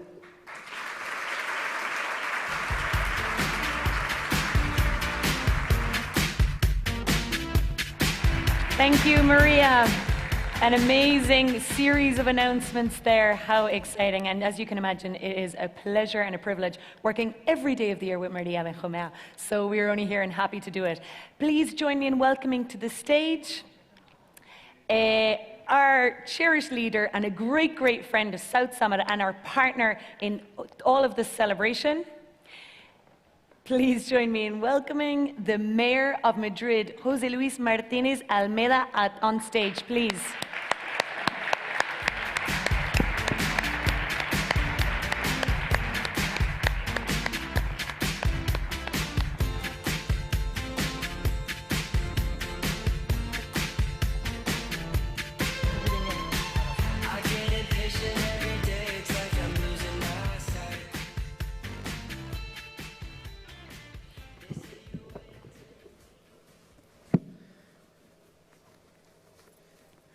Querida María, no solo presidenta de Spain Startup South Summit, sino auténtica alma mater sin la cual no se entendería este loco proyecto iniciado en el año 2012 y que el año que viene cumplirá 10 años. Creo que todos estamos deseosos de saber qué es lo que vas a organizar para el 10º aniversario. Estamos todos con la expectativa. Querido Diego Alcázar, partners, organizadores, good morning everyone and thank you very much for your presence. I want to congratulate South Summit for the successful edition. Once again, in person, more international than ever and also sustainable. We are delighted to see its return to La Nave, the figurehead of our innovation ecosystem. If the edition of 2020 was a symbol of hope, this edition marks the turning point for reactivation, uniting for the first time the great levers of the future: innovation, digitalization, and sustainability. And I also want to congratulate the 100 finalist startups of the startup competition and the winners in all categories, especially the one with the highest score. It's very satisfying to see the very high level that we have had this year and to see how it is improving year after year. Muchas gracias, señoras y señores. Quiero ratificar y reiterar el compromiso, María, del Ayuntamiento de Madrid con South Summit, por una sencilla razón, porque llevamos 18 meses atravesando tiempos de desesperanza, de confusión y de desconfianza hacia el futuro. Tiempos en los que necesitamos referentes con los que orientarnos, referentes con los que ilusionarnos y, sobre todo, expectativas de poder recuperar ese futuro que la pandemia se empeñó en tratar de arrebatarnos. Y los 100 finalistas que estáis hoy aquí representados, todo el ecosistema en general de startuperos, como dice María, sois precisamente ese referente de ilusión y ese clavo ardiendo al que nos agarramos gran parte de la sociedad para decir que tenemos futuro y que desde la innovación y desde el conocimiento podremos construir una sociedad mejor, una sociedad más fuerte, una sociedad más resiliente, una sociedad en definitiva que sea capaz de poder afrontar cualesquiera retos que nos tenga planteados el futuro más inmediato, por duros y difíciles que sea, como ha sido esta pandemia. Y por tanto, desde el Ayuntamiento de Madrid queremos valorar y queremos subrayar el extraordinario papel que jugáis precisamente como motivo de esperanza, como motivo de ilusión, como motivo de alegría para poder afrontar ese futuro tan difícil que tenemos por delante. Y tenemos un ecosistema ciertamente maduro ya en la ciudad de Madrid, lo cual no quiere decir que no debamos reforzarlo y que no debamos seguir creciendo, ni que caigamos en un ejercicio de autocomplacencia, pero sí que echando la vista hacia atrás podamos decir que hemos recorrido una buena parte del camino y que, por tanto, ya las startups no es una cuestión únicamente de innovación, de crecimiento, de buenas ideas o de búsqueda de financiación, sino una fuente de empleo estable. En este momento ya más del 20% de las startups tienen más de 10 empleados. Nos da una idea de la fuerza, de la fortaleza que estáis adquiriendo cada vez más. Y, por tanto, cuando hablamos de todos vosotros, estamos hablando de aquellos a los que tenemos que apoyar desde las administraciones y desde los poderes públicos, a los cuales tenemos que generaros el marco adecuado o el ecosistema para que podáis llevar a cabo vuestras ideas desde la innovación y desde el conocimiento como mejor forma para trasladar proyectos que puedan mejorar al conjunto de la sociedad. Y por eso nuestro compromiso desde el Ayuntamiento se traduce en una serie de líneas de actuación, entre las cuales necesariamente pasa por estar aquí apoyando el South Summit y por estar apoyando este proyecto de María, esta realidad de María Benjumea. Pero en segundo término también generaros las condiciones necesarias para que podáis desarrollar vuestro ingenio, vuestra creatividad y llevar a cabo vuestros proyectos. Y esto pasa necesariamente, en primer lugar, por generar las condiciones necesarias que os permitan desarrollaros, ya sea desde un punto de vista de seguridad jurídica y, por tanto, de una normativa simple, en un proceso, por ejemplo, en el Ayuntamiento que estamos haciendo de simplificación y de regulación que os va a permitir poder adaptar mejor a las exigencias que en cada momento se pueden establecer desde la normativa propia de cada una de las administraciones, por generar desde el punto de vista fiscal una serie de incentivos y una serie de bonificaciones para que en los primeros momentos, en los momentos iniciales, y por cierto, no tan iniciales, que siempre es muy difícil consolidarse, que no os pongamos más trabas desde el punto de vista de las cargas financieras que tengan que acometerse en los proyectos que lleváis a cabo, o también desde la generación de estructuras que os permitan a la vez a vosotros también poder desarrollar vuestro trabajo, ya sean esos espacios de coworking o esos viveros de emprendedores que, por cierto, en el Ayuntamiento de Madrid somos conscientes de que tenemos que ampliar porque están al 100% de su capacidad en estos momentos, o acometer proyectos que nos permitan significar a Madrid en el ámbito de la innovación o seguir creciendo. En el último año hemos ganado 5 puestos en la lista de ciudades más innovadoras en el ámbito europeo, somos la 6ª ciudad en estos momentos, pero esto, como digo, no es un motivo de orgullo, sino un motivo que nos empuja a seguir trabajando aún más duro para poder generar aún mejores condiciones para todos vosotros. Estamos trabajando en proyectos extraordinariamente interesantes como la creación del primer centro de inteligencia artificial que va a ir en el distrito de Chamberí, o ese primer centro de innovación en el ámbito de la economía circular que va a ir en el distrito de Vicálvaro, al mismo tiempo que estamos creando un distrito tecnológico en San Blas y, por tanto, que estamos generando que la innovación llegue no solo a espacios tradicionales dentro de la ciudad de Madrid, sino que llegue a cualquiera de los 21 distritos, cualquiera de los 131 barrios de nuestra ciudad, o que aquí, por ejemplo, en este distrito de Villaverde, sé dónde está esta nave, que sin lugar a dudas es la cuna de la innovación en la ciudad de Madrid, generamos las condiciones normativas para que podamos tener en breve un sandbox que permita en un espacio urbano plenamente consolidado, con todas las ventajas y desventajas que puede tener un espacio urbano, poder testar todas aquellas ideas innovadoras que pronto van a poder formar parte de nuestras vidas, ya sea en el ámbito de la movilidad, ya sea en el ámbito de la gestión de los servicios públicos o ya sea, por ejemplo, en el ámbito de la distribución logística. En definitiva, asumimos nuestro compromiso con todos y cada uno de vosotros, con todos y cada uno de aquellos que desde la actitud y desde la aptitud, que desde las ganas de llevar a cabo un proyecto propio y personal, pero con la finalidad de generar una sociedad mejor, estáis firmemente comprometidos con el conjunto de una sociedad que necesita más que nunca referentes como los que cualquiera de los 100 que estáis hoy aquí, cualquiera de los 100 finalistas, no solo los premiados, sino el conjunto de los finalistas, sois capaces de transmitirnos al conjunto de la sociedad. Sencillamente, lo único que tenemos que hacer desde las administraciones es devolveros el compromiso que vosotros habéis demostrado con todos nosotros, y ahí nos encontraremos en el camino. Muchas gracias y hasta la 10ª edición del South Summit.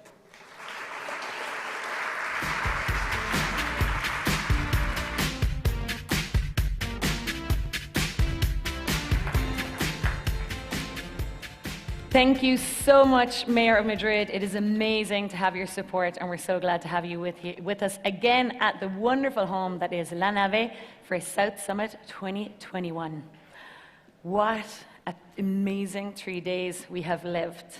We started off with a pretty stark realization from Gonzalo Munoz, who is the climate champion for the United Nations Race to Zero. And he kind of put it pretty clear on the table, the challenges that we have in front of us. But the good news is we have all the talents, the intelligence, the technology, the innovation to make it happen, to build the future that we want to live in, to shape the future. That's why we're all here at South Summit, and we've had 3 days of positivity and solutions and answers to some of the toughest questions that we're faced right now. Throughout these 3 days, as Maria mentioned, we have seen 100 finalist startups. The startups that participated this year have come from all over the world, some in person, loads in digital, to compete and participate.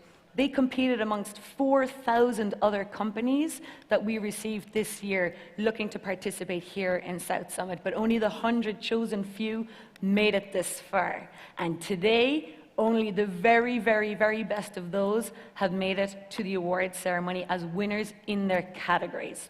And we are super excited to see them in a couple of minutes. And we are now waiting on our new guests, and then we're going to kick off the award ceremony. We are thrilled to have our partners with us, participating and giving out the prizes in our award ceremony.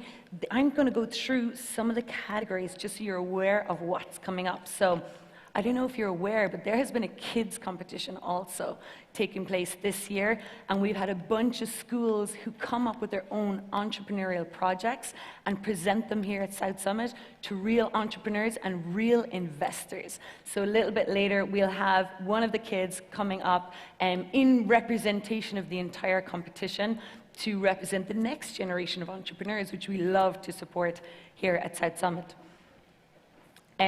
This kids competition is run by Fundación Create, our partners since the beginning, and Isabel and Margarita running that, and the directors of that competition are dear, dear friends, and we're so happy to always have their support. So we'll see them a little bit later. The other categories of the startup competition are the most sustainable product, which is a huge, huge issue for us this year and very closely linked to the theme that we've been discussing for the last 3 days. Then we have the best team, which is incredible. It's so, so important to have the right team to launch these companies, build these companies, and scale them out globally.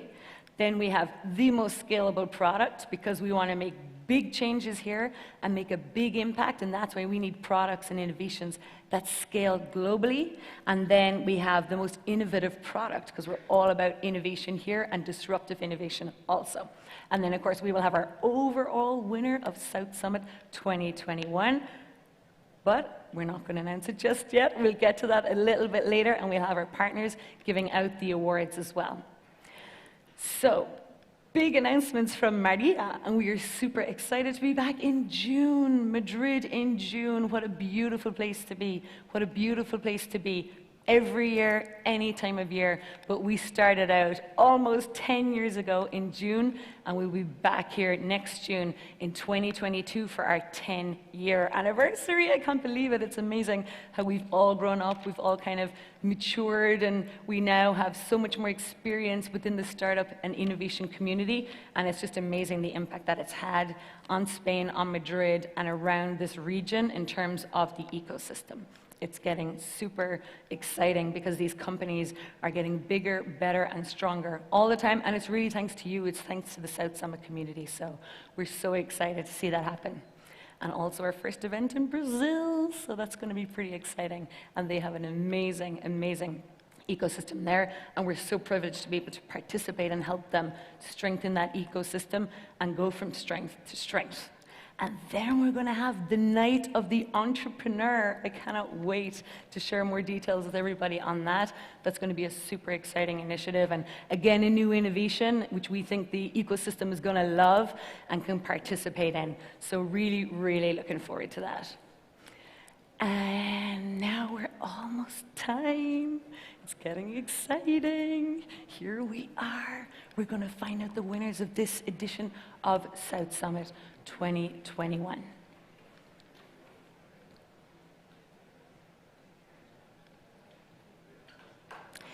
Let's go. We're kicking off the final of the awards ceremony, and it is my greatest pleasure to introduce to the stage our founder and president of Spain's startup organizer of South Summit, the wonderful Maria Benjumea. When she's ready, Maria Benjumea. Let's go. We're so excited. We have such a privileged audience here this evening, and we're so excited. Excuse me, please make a little bit of space for our founder and president, Maria Benjumea. Here she is. A warm round of applause. Thank you.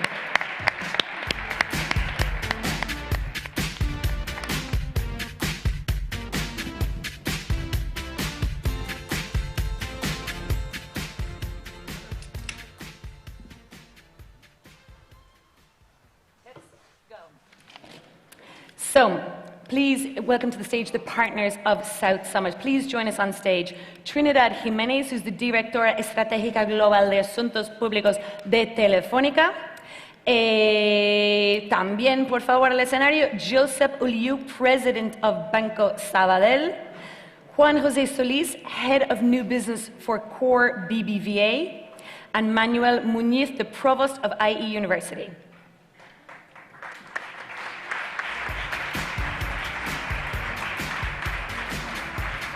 And now the time you've been waiting for. For the representation of the next big thing competition is Diego Escudero from Colegio Valdefuentes.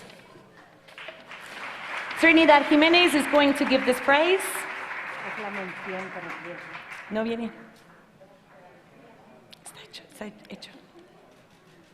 Diego, let's get to the stage. Congratulations.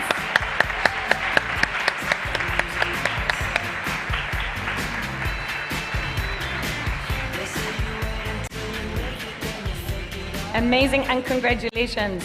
Next, we are going to go to the most sustainable startup, super important here this year. And the winner is Alerion.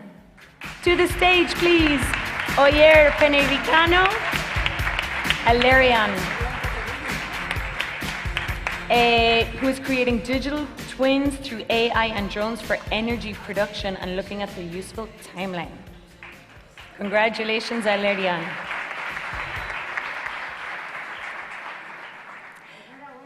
And going to the next category of best teams, super important. The winner of best team at this year's South Summit is Wheel the World. Joanna Grow, come to the stage, please, in representing the team. This team is recognized by the Lonely Planet as the world's leading travel solution for people with disabilities. Congratulations, Wheel the World.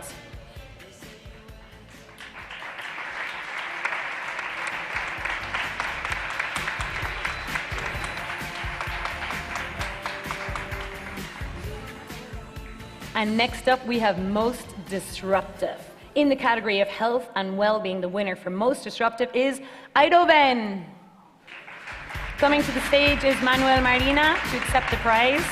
This company is seeking to prevent cardiac diseases through artificial intelligence SaaS-based platform and is also co-founded by Iker Casillas.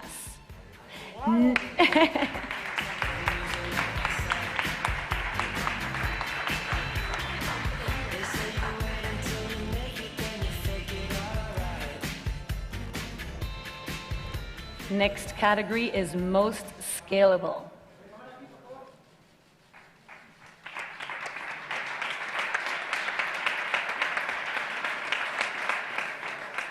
Most scalable, and from the category of fintech and insurtech, the winner is WeCover. Coming to accept the award for WeCover is Georgie Paredes. They have embedded insurance made real. It's an all-in-one solution to integrate insurance into the onboarding process.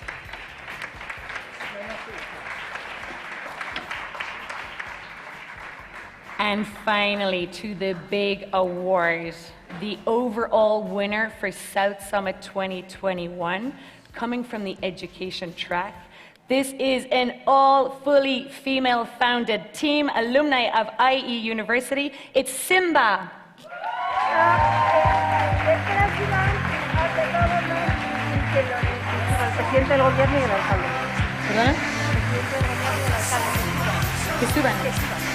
Can the Mayor of Madrid please join us on the stage?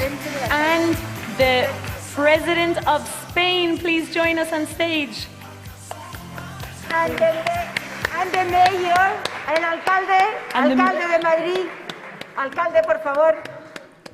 Nos encanta teneros.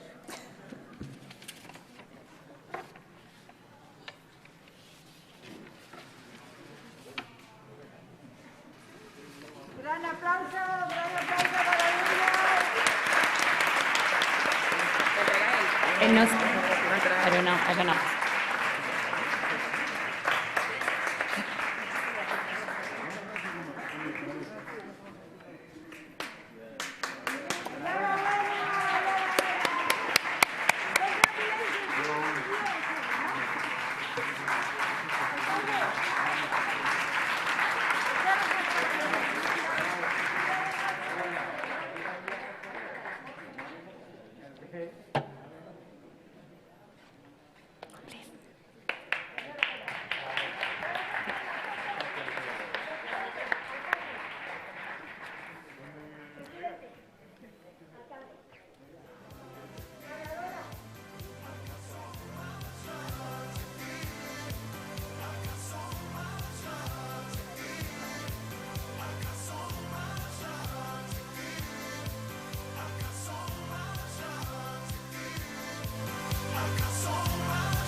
Thank you, everybody.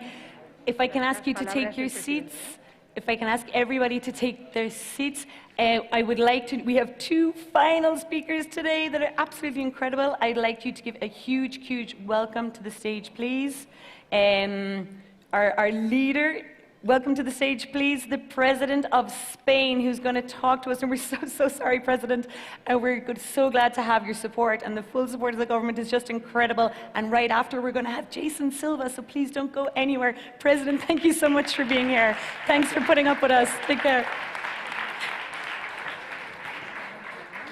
Gracias, María, alcalde, autoridades y sobre todo startuperos. Muchísimas gracias por acompañarnos en esta edición del South Summit, que por fin lo podemos hacer de nuevo presencial, y me parece que es sin duda alguna la mejor de las noticias, porque supone que vamos superando esta terrible pandemia que por desgracia se ha llevado la vida de muchos compatriotas y también de muchos seres humanos en el conjunto del planeta, y que van a contar siempre con toda nuestra solidaridad, nuestra memoria y nuestra empatía a sus familiares y las propias víctimas. Como sabéis, esta misma mañana el Consejo de Ministros, y por eso no he podido acompañaros para ver los stands, hemos tenido una celebración de un Consejo de Ministros extraordinarios para aprobar el proyecto de presupuestos generales del Estado para el año 2022. Unos presupuestos que tienen una prioridad absoluta, y es el consolidar la recuperación económica y el que esa recuperación económica sea lo más justa posible. Es decir, que aprovechemos la oportunidad de los fondos europeos para poder modernizar nuestra economía, también nuestra sociedad, hacerla más competitiva y hacerla también más cohesionada. No se trata, por tanto, de salir de la crisis volviendo al punto de partida, porque es efectivamente no solamente imposible, sino que ya en el punto de partida sabíamos que existían algunos problemas que debíamos de resolver también en el ámbito de la innovación y del emprendimiento. Se trata, en definitiva, de salir de la pandemia con una España mucho más sostenible financieramente, medioambientalmente, socialmente, mucho más inclusiva desde el punto de vista de la igualdad de género, de la igualdad entre hombres y mujeres. Por eso me parece extraordinario el que veamos aquí a mujeres que lideran startups, como hemos visto en la entrega de premios, y también, lógicamente, una España que tiene que ser mucho más digital. Estos son los 4 pilares que sostienen el proyecto de recuperación justa que persigue el Gobierno, que están incardinados en los presupuestos generales del Estado y también que hemos dibujado conjuntamente con las distintas autoridades y, sobre todo, con la Comisión Europea en el marco de los fondos europeos. Y precisamente por eso os agradezco que hayáis celebrado de nuevo esta importante cita en España y, como me decía María, de manera presencial. Hace 3 años, en este mismo foro, yo me comprometí a que nuestro país siguiera avanzando hacia un futuro de emprendimiento que ya vosotros y vosotras estáis haciendo realidad con vuestros proyectos. Me comprometí también a contribuir a que nuestro país fuese una nación más emprendedora, a hacer un marco legal que reconociese las singularidades propias de las startups, que me habéis comentado algunas de las asociaciones aquí presentes, y también contemplar la naturaleza jurídica específica de vuestra actividad económica. Me comprometí también a potenciar la conectividad que fuera necesaria precisamente entre las incubadoras y las infraestructuras de los emprendedores y las startups, así como los encuentros y foros nacionales e internacionales que permitieran reforzar el contacto de los inversores con las startups para el talento que sale de vuestra creatividad. Por último, me comprometí a la creación de entornos de trabajo diversos, al fomento de las vocaciones STEM entre las mujeres, y 3 años después, vosotras y vosotros habéis cumplido vuestra parte.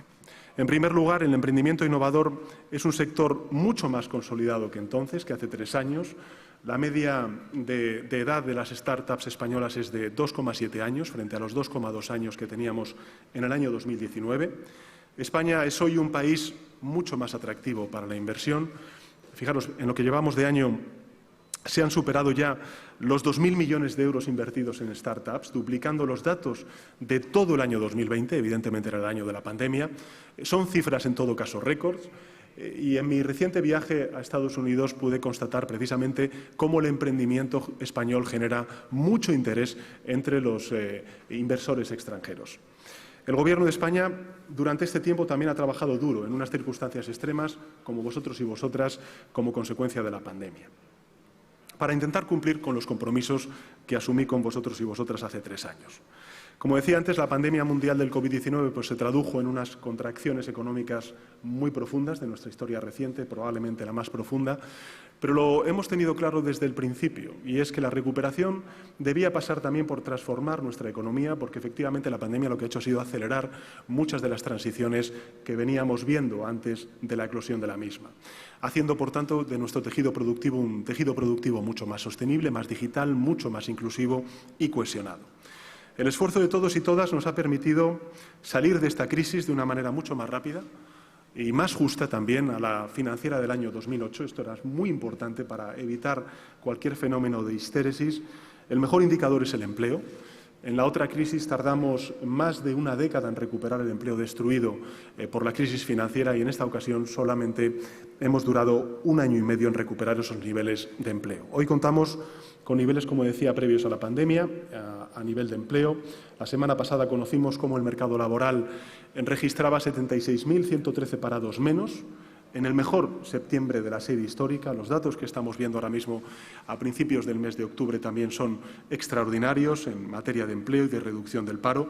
La Seguridad Social suma 57.387 trabajadores más y el número de personas en ERTE cae hasta un nuevo mínimo de 239.230 personas.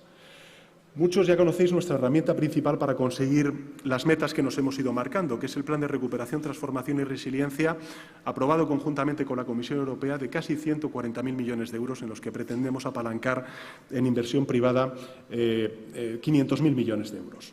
Como sabéis, un 40% de las actuaciones de este plan van a estar dirigidas a la transición verde, a la transición ecológica, 28.000 millones de euros, y un 29% a la transición digital, es decir, 20.500 millones de euros, abriendo múltiples campos de acción emprendedora.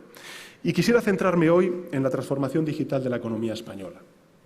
Porque para crear una España más fuerte y más inclusiva, no solamente desde el punto de vista social, sino también desde el punto de vista territorial, ofreciendo oportunidades a todos y cada uno de los rincones de nuestro país, debemos, lógicamente, incentivar el emprendimiento tecnológico, porque actúa, en definitiva, como una suerte de rompehielos en la estructura económica general, provocando toda una cascada de innovación en las organizaciones y en las personas de su entorno.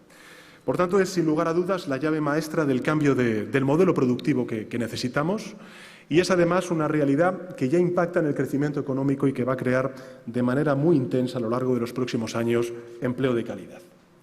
Una digitalización bien entendida y encauzada desde los poderes públicos va a permitir crear empleo neto en España, desmintiendo en consecuencia esos viejos pronósticos pesimistas que ligaban la digitalización con pérdida de puestos de trabajo. Mirad, según un estudio de Accenture, una mayor inversión en inteligencia artificial podría elevar los ingresos de las organizaciones un 38% para el año 2022 e impulsar el empleo en un 10%. Para una compañía media, esto equivaldría a 7.500 millones de dólares y 5.000 puestos de trabajo.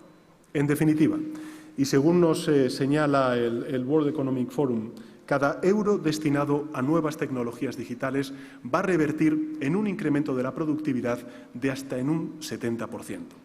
Por todo ello, el paquete de 20.500 millones de euros al cual antes hacía referencia, vinculado con la digitalización y proveniente de los fondos europeos, se ofrece a los emprendedores y a las emprendedoras, yo creo que con extraordinarias oportunidades en múltiples ámbitos. Y me gustaría subrayar y compartir con todos vosotros y vosotras algunos de ellos. En primer lugar, todo lo que tiene que ver con la conectividad y el despliegue de la tecnología 5G. 3.500 millones de euros, a los Digital Skills 3.500 millones de euros, con el objetivo de que el 80% de la población española posea competencias digitales básicas o avanzadas.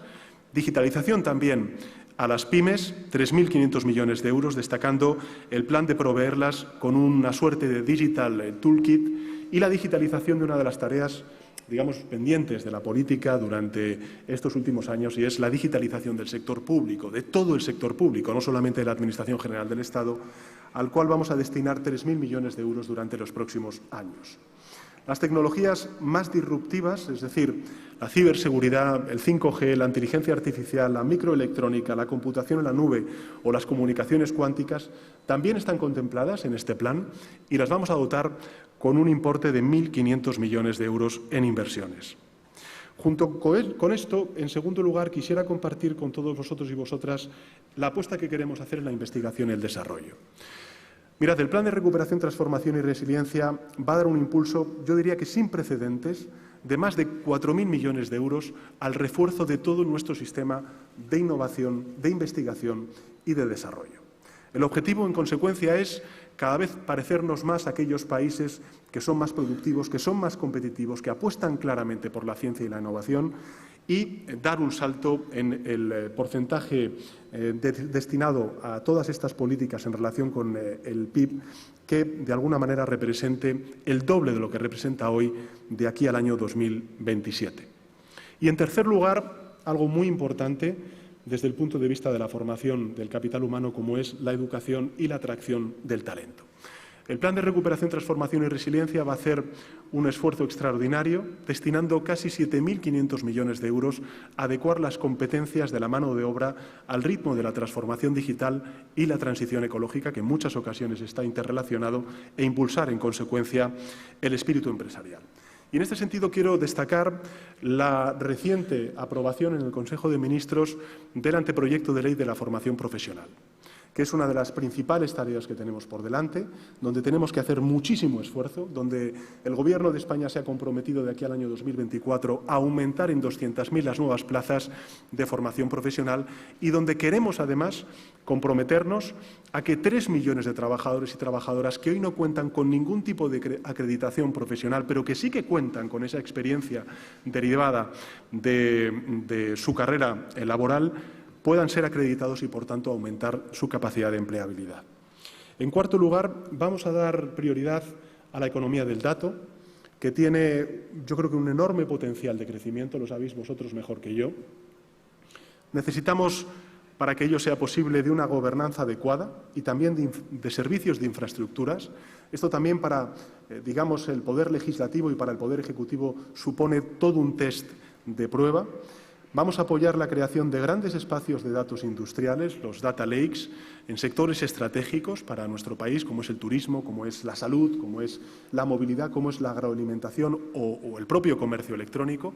Y, además, vamos a definir una arquitectura de intercambio de datos entre los distintos agentes. Con todos estos ingredientes, yo creo que lo que está claro es que desde el Gobierno de España vamos a apostar firmemente, lo estamos haciendo ya, porque nuestro país se convierta en una Startup Nation.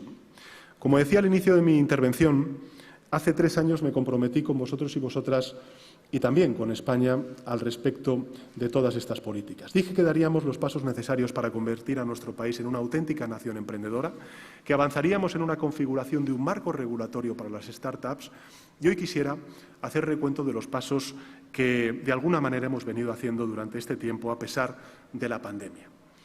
En primer lugar, como sabéis, creamos un órgano vinculado con la presidencia del Gobierno de España, dirigido a hacer de nuestra nación una nación emprendedora. En enero del año 2020 pusimos en marcha el Alto Comisionado para la España Nación Emprendedora, que lidera Paco Polo.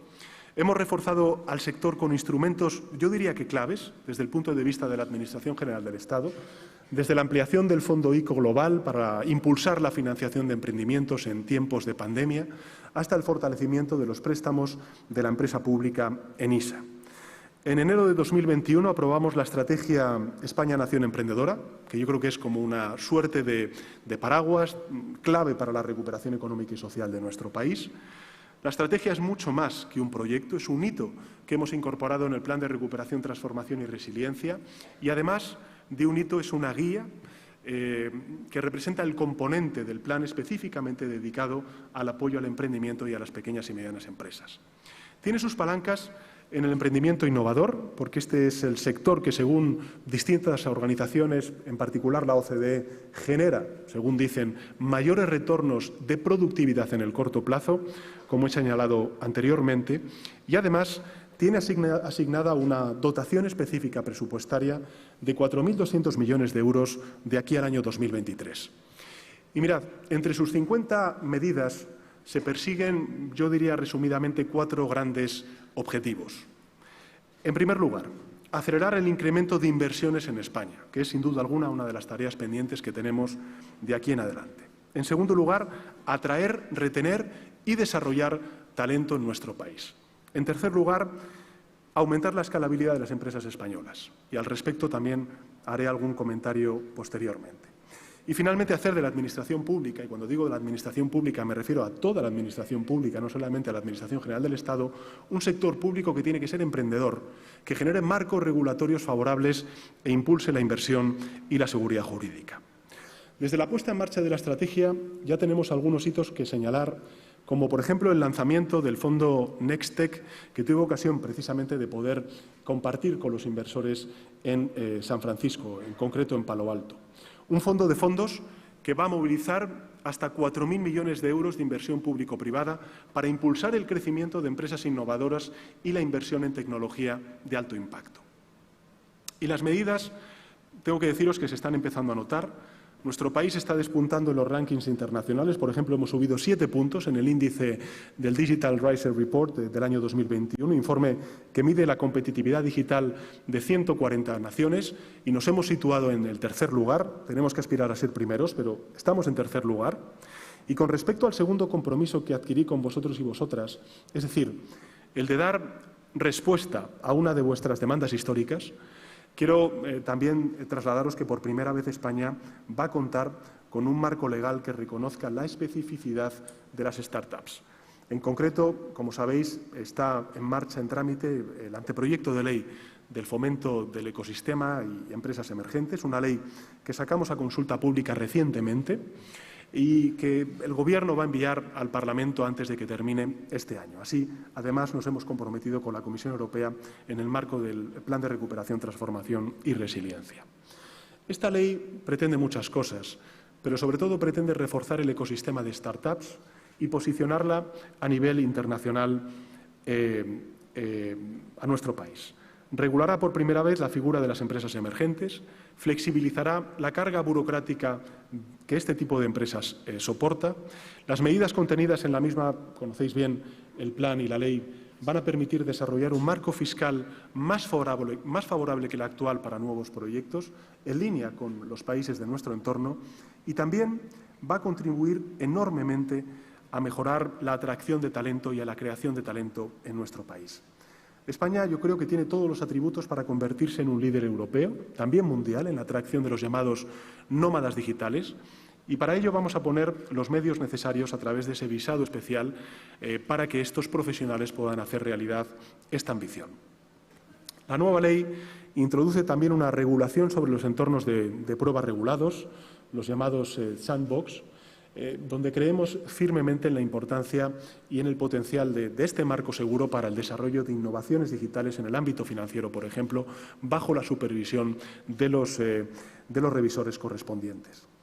Es el marco ideal, a mi juicio, para que despleguéis vuestras innovaciones tecnológicas con total seguridad y tranquilidad, con el consiguiente impacto en la mejora de los servicios a los clientes, en ámbitos como la biometría o la identidad digital o la actividad de los propios supervisores.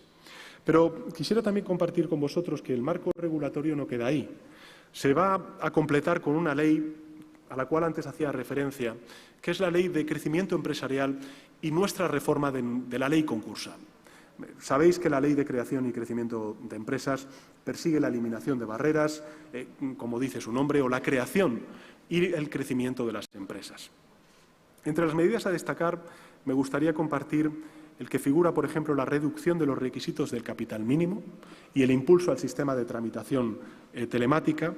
También vamos a aprobar medidas para la lucha contra la morosidad comercial. Se va a ampliar el catálogo de actividades que no requieren licencia y también se va a recoger un conjunto de medidas para apoyar financieramente el crecimiento empresarial, como por ejemplo la adaptación de la normativa sobre plataformas medidas para apoyar financieramente el crecimiento empresarial, la adaptación, como decía antes, de la normativa sobre las plataformas de financiación participativa al Reglamento Europeo sobre esta materia y la mejora de la inversión colectiva y el capital riesgo. Sí quisiera también, porque creo que es importante decirlo en este foro, hacer una mención expresa a la reforma de la ley concursal. Porque lo que pretendemos con esta reforma de la ley concursal, que es pionera, que es ambiciosa, pero que también va a ser muy determinada en cuanto a su intención, lo que queremos es facilitar la reestructuración si el proyecto no es exitoso. Que facilite, en definitiva, a los emprendedores y a las emprendedoras lo que hemos dicho en muchas ocasiones y me habéis comentado las veces que hemos tenido ocasión de poder hablar, y es una segunda oportunidad. Lo que vamos a hacer es poner a vuestra disposición instrumentos ágiles, pero también eficaces, que supongan una mejora estructural de nuestro sistema de solvencia, o mejor dicho, de insolvencia, e introduciremos mejoras en los procedimientos de segunda oportunidad. Habrá también un nuevo procedimiento ágil y reducido en cuanto al coste para las microempresas. Los trámites de la audiencia pública de las 3 normas han finalizado recientemente. El nuevo marco regulatorio va a ser fruto del diálogo y de la contribución de las empresas, de los agentes sociales y los actores del ecosistema, y yo creo que va a ser un logro colectivo, un logro de país, y por eso quiero agradeceros enormemente vuestra implicación y vuestras aportaciones a lo largo de todo este proceso y significativamente en torno a esta calamidad que ha representado la pandemia y que nos ha hecho a todos hacer un trabajo en condiciones mucho más complejas y extremas.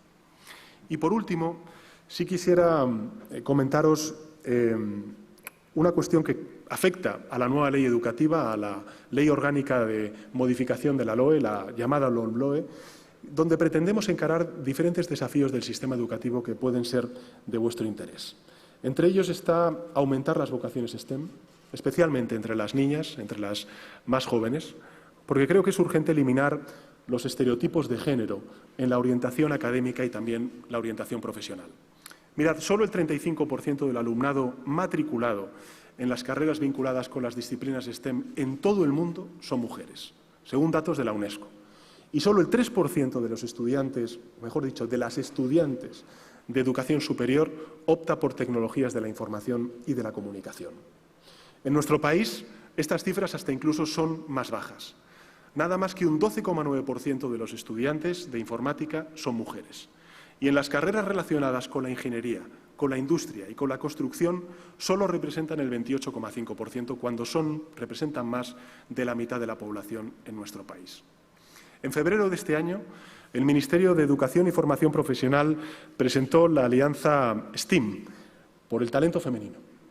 Hay un objetivo doble detrás de esta alianza que hemos impulsado a lo largo de este año.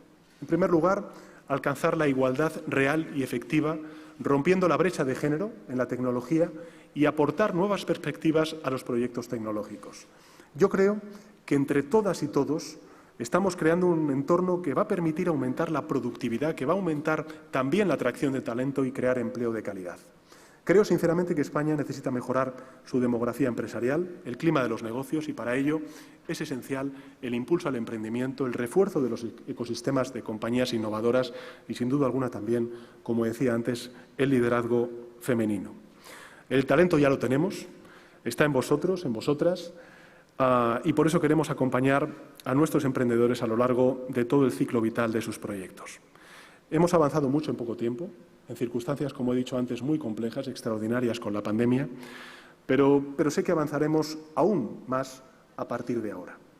Mi optimismo, tengo que deciros, está más que justificado, porque creo que para todo proyecto político, vital, también empresarial, lógicamente, para que salga adelante, para que triunfe, es necesario que se den 3 factores.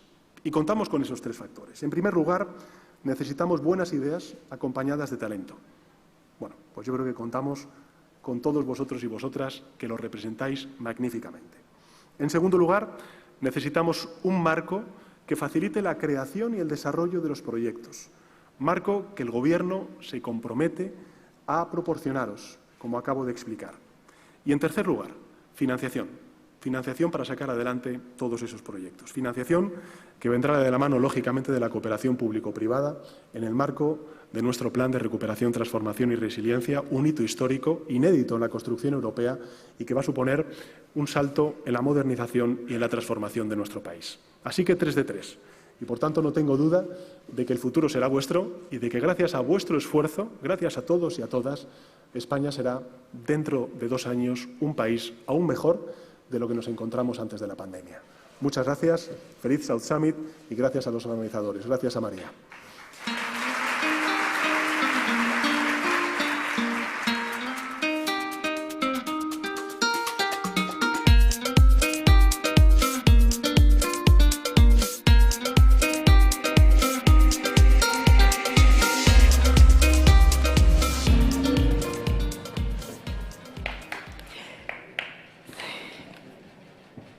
Thank you so much, Mr. President. We are so honored to have you here with us, and what a crazy amount of initiatives that were so exciting supporting sustainability and the entrepreneur ecosystem. The awards ceremony has now concluded. I would please ask you to stay in your seats as we say goodbye to our wonderful Mr. President, and thank you so much for coming and being with us here today.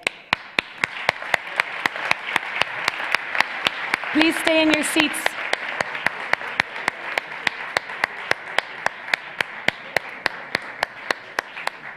Please stay in your seats until the President has left. Thank you.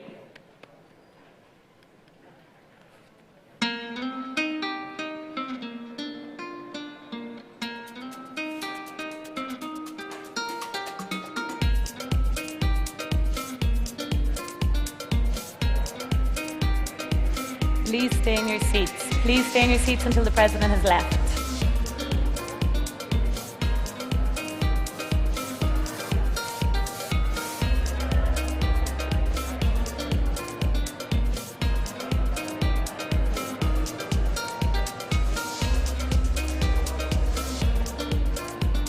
Okay.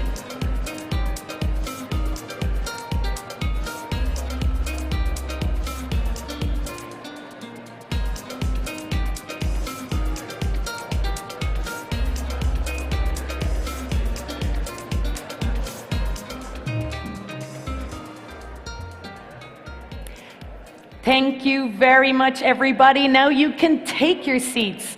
Please take your seats because we have a final surprise that you are not going to want to miss.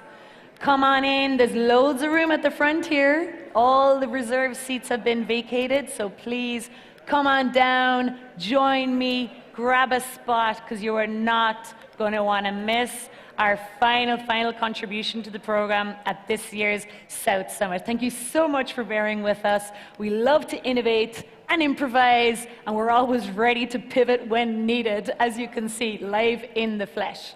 So I'll ask you please to take your seats, everybody. If you are leaving the auditorium, please do. And if you would like to stay for this session, please take your seat and come all the way down the front. Don't be shy. Come all the way down here. Get close. Not too close. We're still social distancing, but come on in. Come on in. Please take your seats, everybody. If anybody wants to leave, please do. But please take your seats. Are you ready? Please take your seats, everybody. Ready? Okay. This is the final surprise from South Summit 2021. You are not going to want to miss this. We are so honored. A few little miracles actually came together to make this happen. I cannot believe that we have this individual at South Summit here in person in Madrid. We have never had this type of profile of speaker, and it just has been the perfect marriage. This individual is so passionate about technology and innovation, but comes from many other different fields and is such a wonderful complement to South Summit. Our final speaker for South Summit this year is an Emmy-nominated television presenter, digital filmmaker, keynote speaker, hosted 5 seasons of the Emmy-nominated TV series Brain Games on the National Geographic Channel. He is the creator of a YouTube channel called Shots of Awe, which he created, and they're videos exploring technology, society, creativity, and mental health, with over hundreds of millions of views. Please, please, please give a big, warm South Summit welcome to Jason Silva! Thank you. What's up, guys? Hey, I guess it's not every day that I follow a president of a country, so no pressure there. But for those of you that have chosen to remain, I really appreciate it. And for those of you watching online, a big hello. It's great to be here in Madrid. I'm excited that Madrid is creating a space of innovation and entrepreneurship, a place where people can come and build businesses that can change the world, a place that is emphasizing sustainability and innovation and disruption and technology and imagination and optimism, because these are all things that we will need in order to engender a better world, in order to dream up a better world. So I think it's no surprise to any of us that we're living in massively disruptive times. Like, it feels like the rug is being pulled from underneath our feet. The world is just changing so fast. It's like being on a slip and slide. We're just getting constantly slayed by disruption, by transformation, by things we didn't see coming. Of course, a great example is this horrific pandemic that struck the world and put the world on its knees for 2 years. It is the very definition of disruption, the thing you don't see coming and it immediately changes the world. But of course, the silver lining is that we've deployed equally exponential disruptive technologies to get us out of this pandemic. A great example, of course, being a revolutionary vaccine platform built out of software. I mean, realize, friends, that now we live in a world where vaccines are made out of information, where we can decode the genome of a virus within days and then deploy a software solution to protect us from this pathogen. And that's a great example of an exponential technology, of the kind of exponential technology that is not just disruptive, but is the kind that engenders the possibility of a world beyond our imagination. And that's really what it's all about. We must become exponential thinkers. Dreaming a better world requires surrendering our linear maps and all of our linear intuitions about what's possible, and instead embracing a kind of exponential lens. Because the point, friends, is that the world has always been massively sidelined by technological disruption. You know, as Marshall McLuhan famously said, we build the tools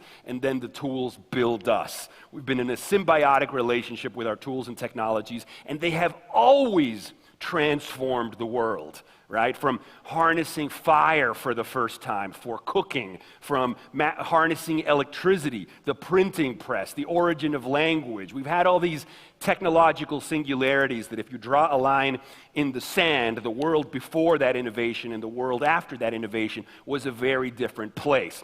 However, today, things are a little bit different because of the speed at which things are changing. Back in the day, you had a massive technological disruption that maybe happened once in a generation. So for the most part, people were born and died in a world that didn't change all that much. But today, things are different. Right? Today, these changes are happening in real time. It's like watching time-lapse footage of nature, where all of a sudden everything is speeding up and you're seeing change happening and fast forward, right? And so the question, and really the thing that needs to change, is our intuition about why this is happening. And the problem for us is that we are linear thinkers. The intuition that human beings are born with, the world the brain evolved with, was a world that was linear and local. And so our intuition about change is linear. But we don't live in a linear world. As Peter Diamandis from the book Abundance, Why the Future Will Be Better Than You Think, explains, we now live in a world that is global and exponential. So you see the cognitive dissonance, la disonancia cognitiva entre seres que piensan en cambio lineal y un mundo que cambia de manera exponencial. So what's the difference, right? Because this is key. So Ray Kurzweil, he's the head of engineering at Google. Bill Gates called him the smartest man alive at predicting the future. He has a way of explaining the difference between linear and exponential change. And the reason this is key is that if you really want to dream a better tomorrow and you want to get past your limiting beliefs about what is possible, you have to become an exponential thinker, but you also have to understand what it means to change exponentially. So here goes. It's called the 30 steps example. If you take 30 linear steps over time, you get to 30, right? 30 pasos lineales, te llega 30. But if you take the same amount of steps, it's still 30 steps, but they're exponential, which is how technology changes. You get to 1 billion in the same amount of steps. So that's the cognitive leap you have to make when you think about the future. Because you tend to think linearly, oh, 30 steps, 30 weeks, 30 months, 30 years, this is what we'll achieve. But no, right? There are decades where nothing happens, and there are weeks when decades happen. And in an exponential age, that's what's happening. Weeks to decode the genome from a virus, months to create a vaccine made out of software, disruptive billion-dollar companies that come out of nowhere, disruptive billion-dollar companies that disappear just as quick. 30 linear steps gets you to 30, 30 exponential steps gets you to 1 billion. That's why the smartphone in your pocket today is 1 million times cheaper, 1 million times smaller, and 1,000 times more powerful than what used to be a $60 million supercomputer that was half a building in size 40 years ago. So, right, that's the state of consciousness that you guys have to assume. A world where supercomputers the size of buildings shrink down to devices that fit in your pocket. And by that very same extrapolation, in 10 years, 20 years, blood cell-sized devices in our bodies and brains, brain-machine interfaces, downloading consciousness into a computer, software upgrades for our biology, radical life extension technologies, vaccines for cancer, nanotechnology, programmable matter, artificial intelligence, a world literally beyond human imagination. And so we need to expand human imagination. As Edward O. Wilson says, the problem is we have Paleolithic brains, medieval laws, and godlike technology. And so you see, friends, we need to upgrade our brains, our thinking, and our very consciousness. We need to probe the adjacent possible, which, as Stephen Johnson wrote, is like a shadow from the future that hovers over the present and provides a map of all the ways in which the present can reinvent itself. We must dissolve the been there's and seen that's of the adult mind and instead see the world with a sense of possibility, like a child. Like Willy Wonka's chocolate factory. The only limitation is our imagination. So dreaming a better world means dreaming exponentially. It means deploying an exponential lens to every problem and everything that needs to be addressed. All the grand challenges of humanity are solvable when you think exponentially. There is no scale beyond measure. There is nothing that we cannot do, no goal that we cannot reach when we become exponential thinkers. I remember once putting out this idea with the folks of Singularity University about redefining what it means to be a billionaire in the age of exponential technologies. As we create an ecosystem of innovation in Madrid, we should aspire to become billionaires, not because we make $1 billion, but because we positively touch 1 billion lives. And that's actually what becomes possible. So if you're looking for a reason to get out of bed in the morning, if you're suffering from depression or anxiety, as millions are across the world, if you're feeling fatalistic about the state of the world, realize that exponential technology means each one of you and the power of your imagination could conceive of an idea that could be seeded into the world that could positively touch 1 billion lives. And I think that should suffuse your lives with a sense of meaning and a sense of possibility and a sense of passion and a sense of purpose. And so I want to leave you now with a video. It's called The Future of Us. It kind of sums up the feeling of these remarks and it closes my speech. So please play the video, and thank you very much. So let's talk about the future of us. What does that even mean? The future of us. It's a look at what comes next. It's a look at what might be. Because today, exponentially emerging technologies are transforming what's possible. They're helping us overcome, transcend even biological limitations. The very rules of what it is to be human are up for grabs. We're rewriting the software of life with biotechnology. We're turning matter into a programmable medium with nanotechnology. We're creating sentient minds with artificial intelligence that are not bound by the limitations of biology. These three overlapping revolutions, GNR, genetics, nanotechnology, and robotics, together will be leveraged to lead us towards a black hole-like, impossible to fathom singularity. It's like staring into the sun, a moment of a rousing symphonic climax when all of mind, leveraged and networked together, transcends its biological origins, and we become something more. People worry about the AIs and the them. Well, as Kurzweil says, that's going to be us. The future of us is ours to dream up. Dreaming a better future. Thank you, South Summit, Madrid. See you guys. Gracias. You're welcome. Woo! What a way to round it out. I am, for the first time in 3 days, speechless. That was magnificent. What a way to end. Thank you for being here. We are back on the 8th to the 10th of June here in Madrid for our 10-year anniversary. Go shape the future. Go save the planet, because you know we can.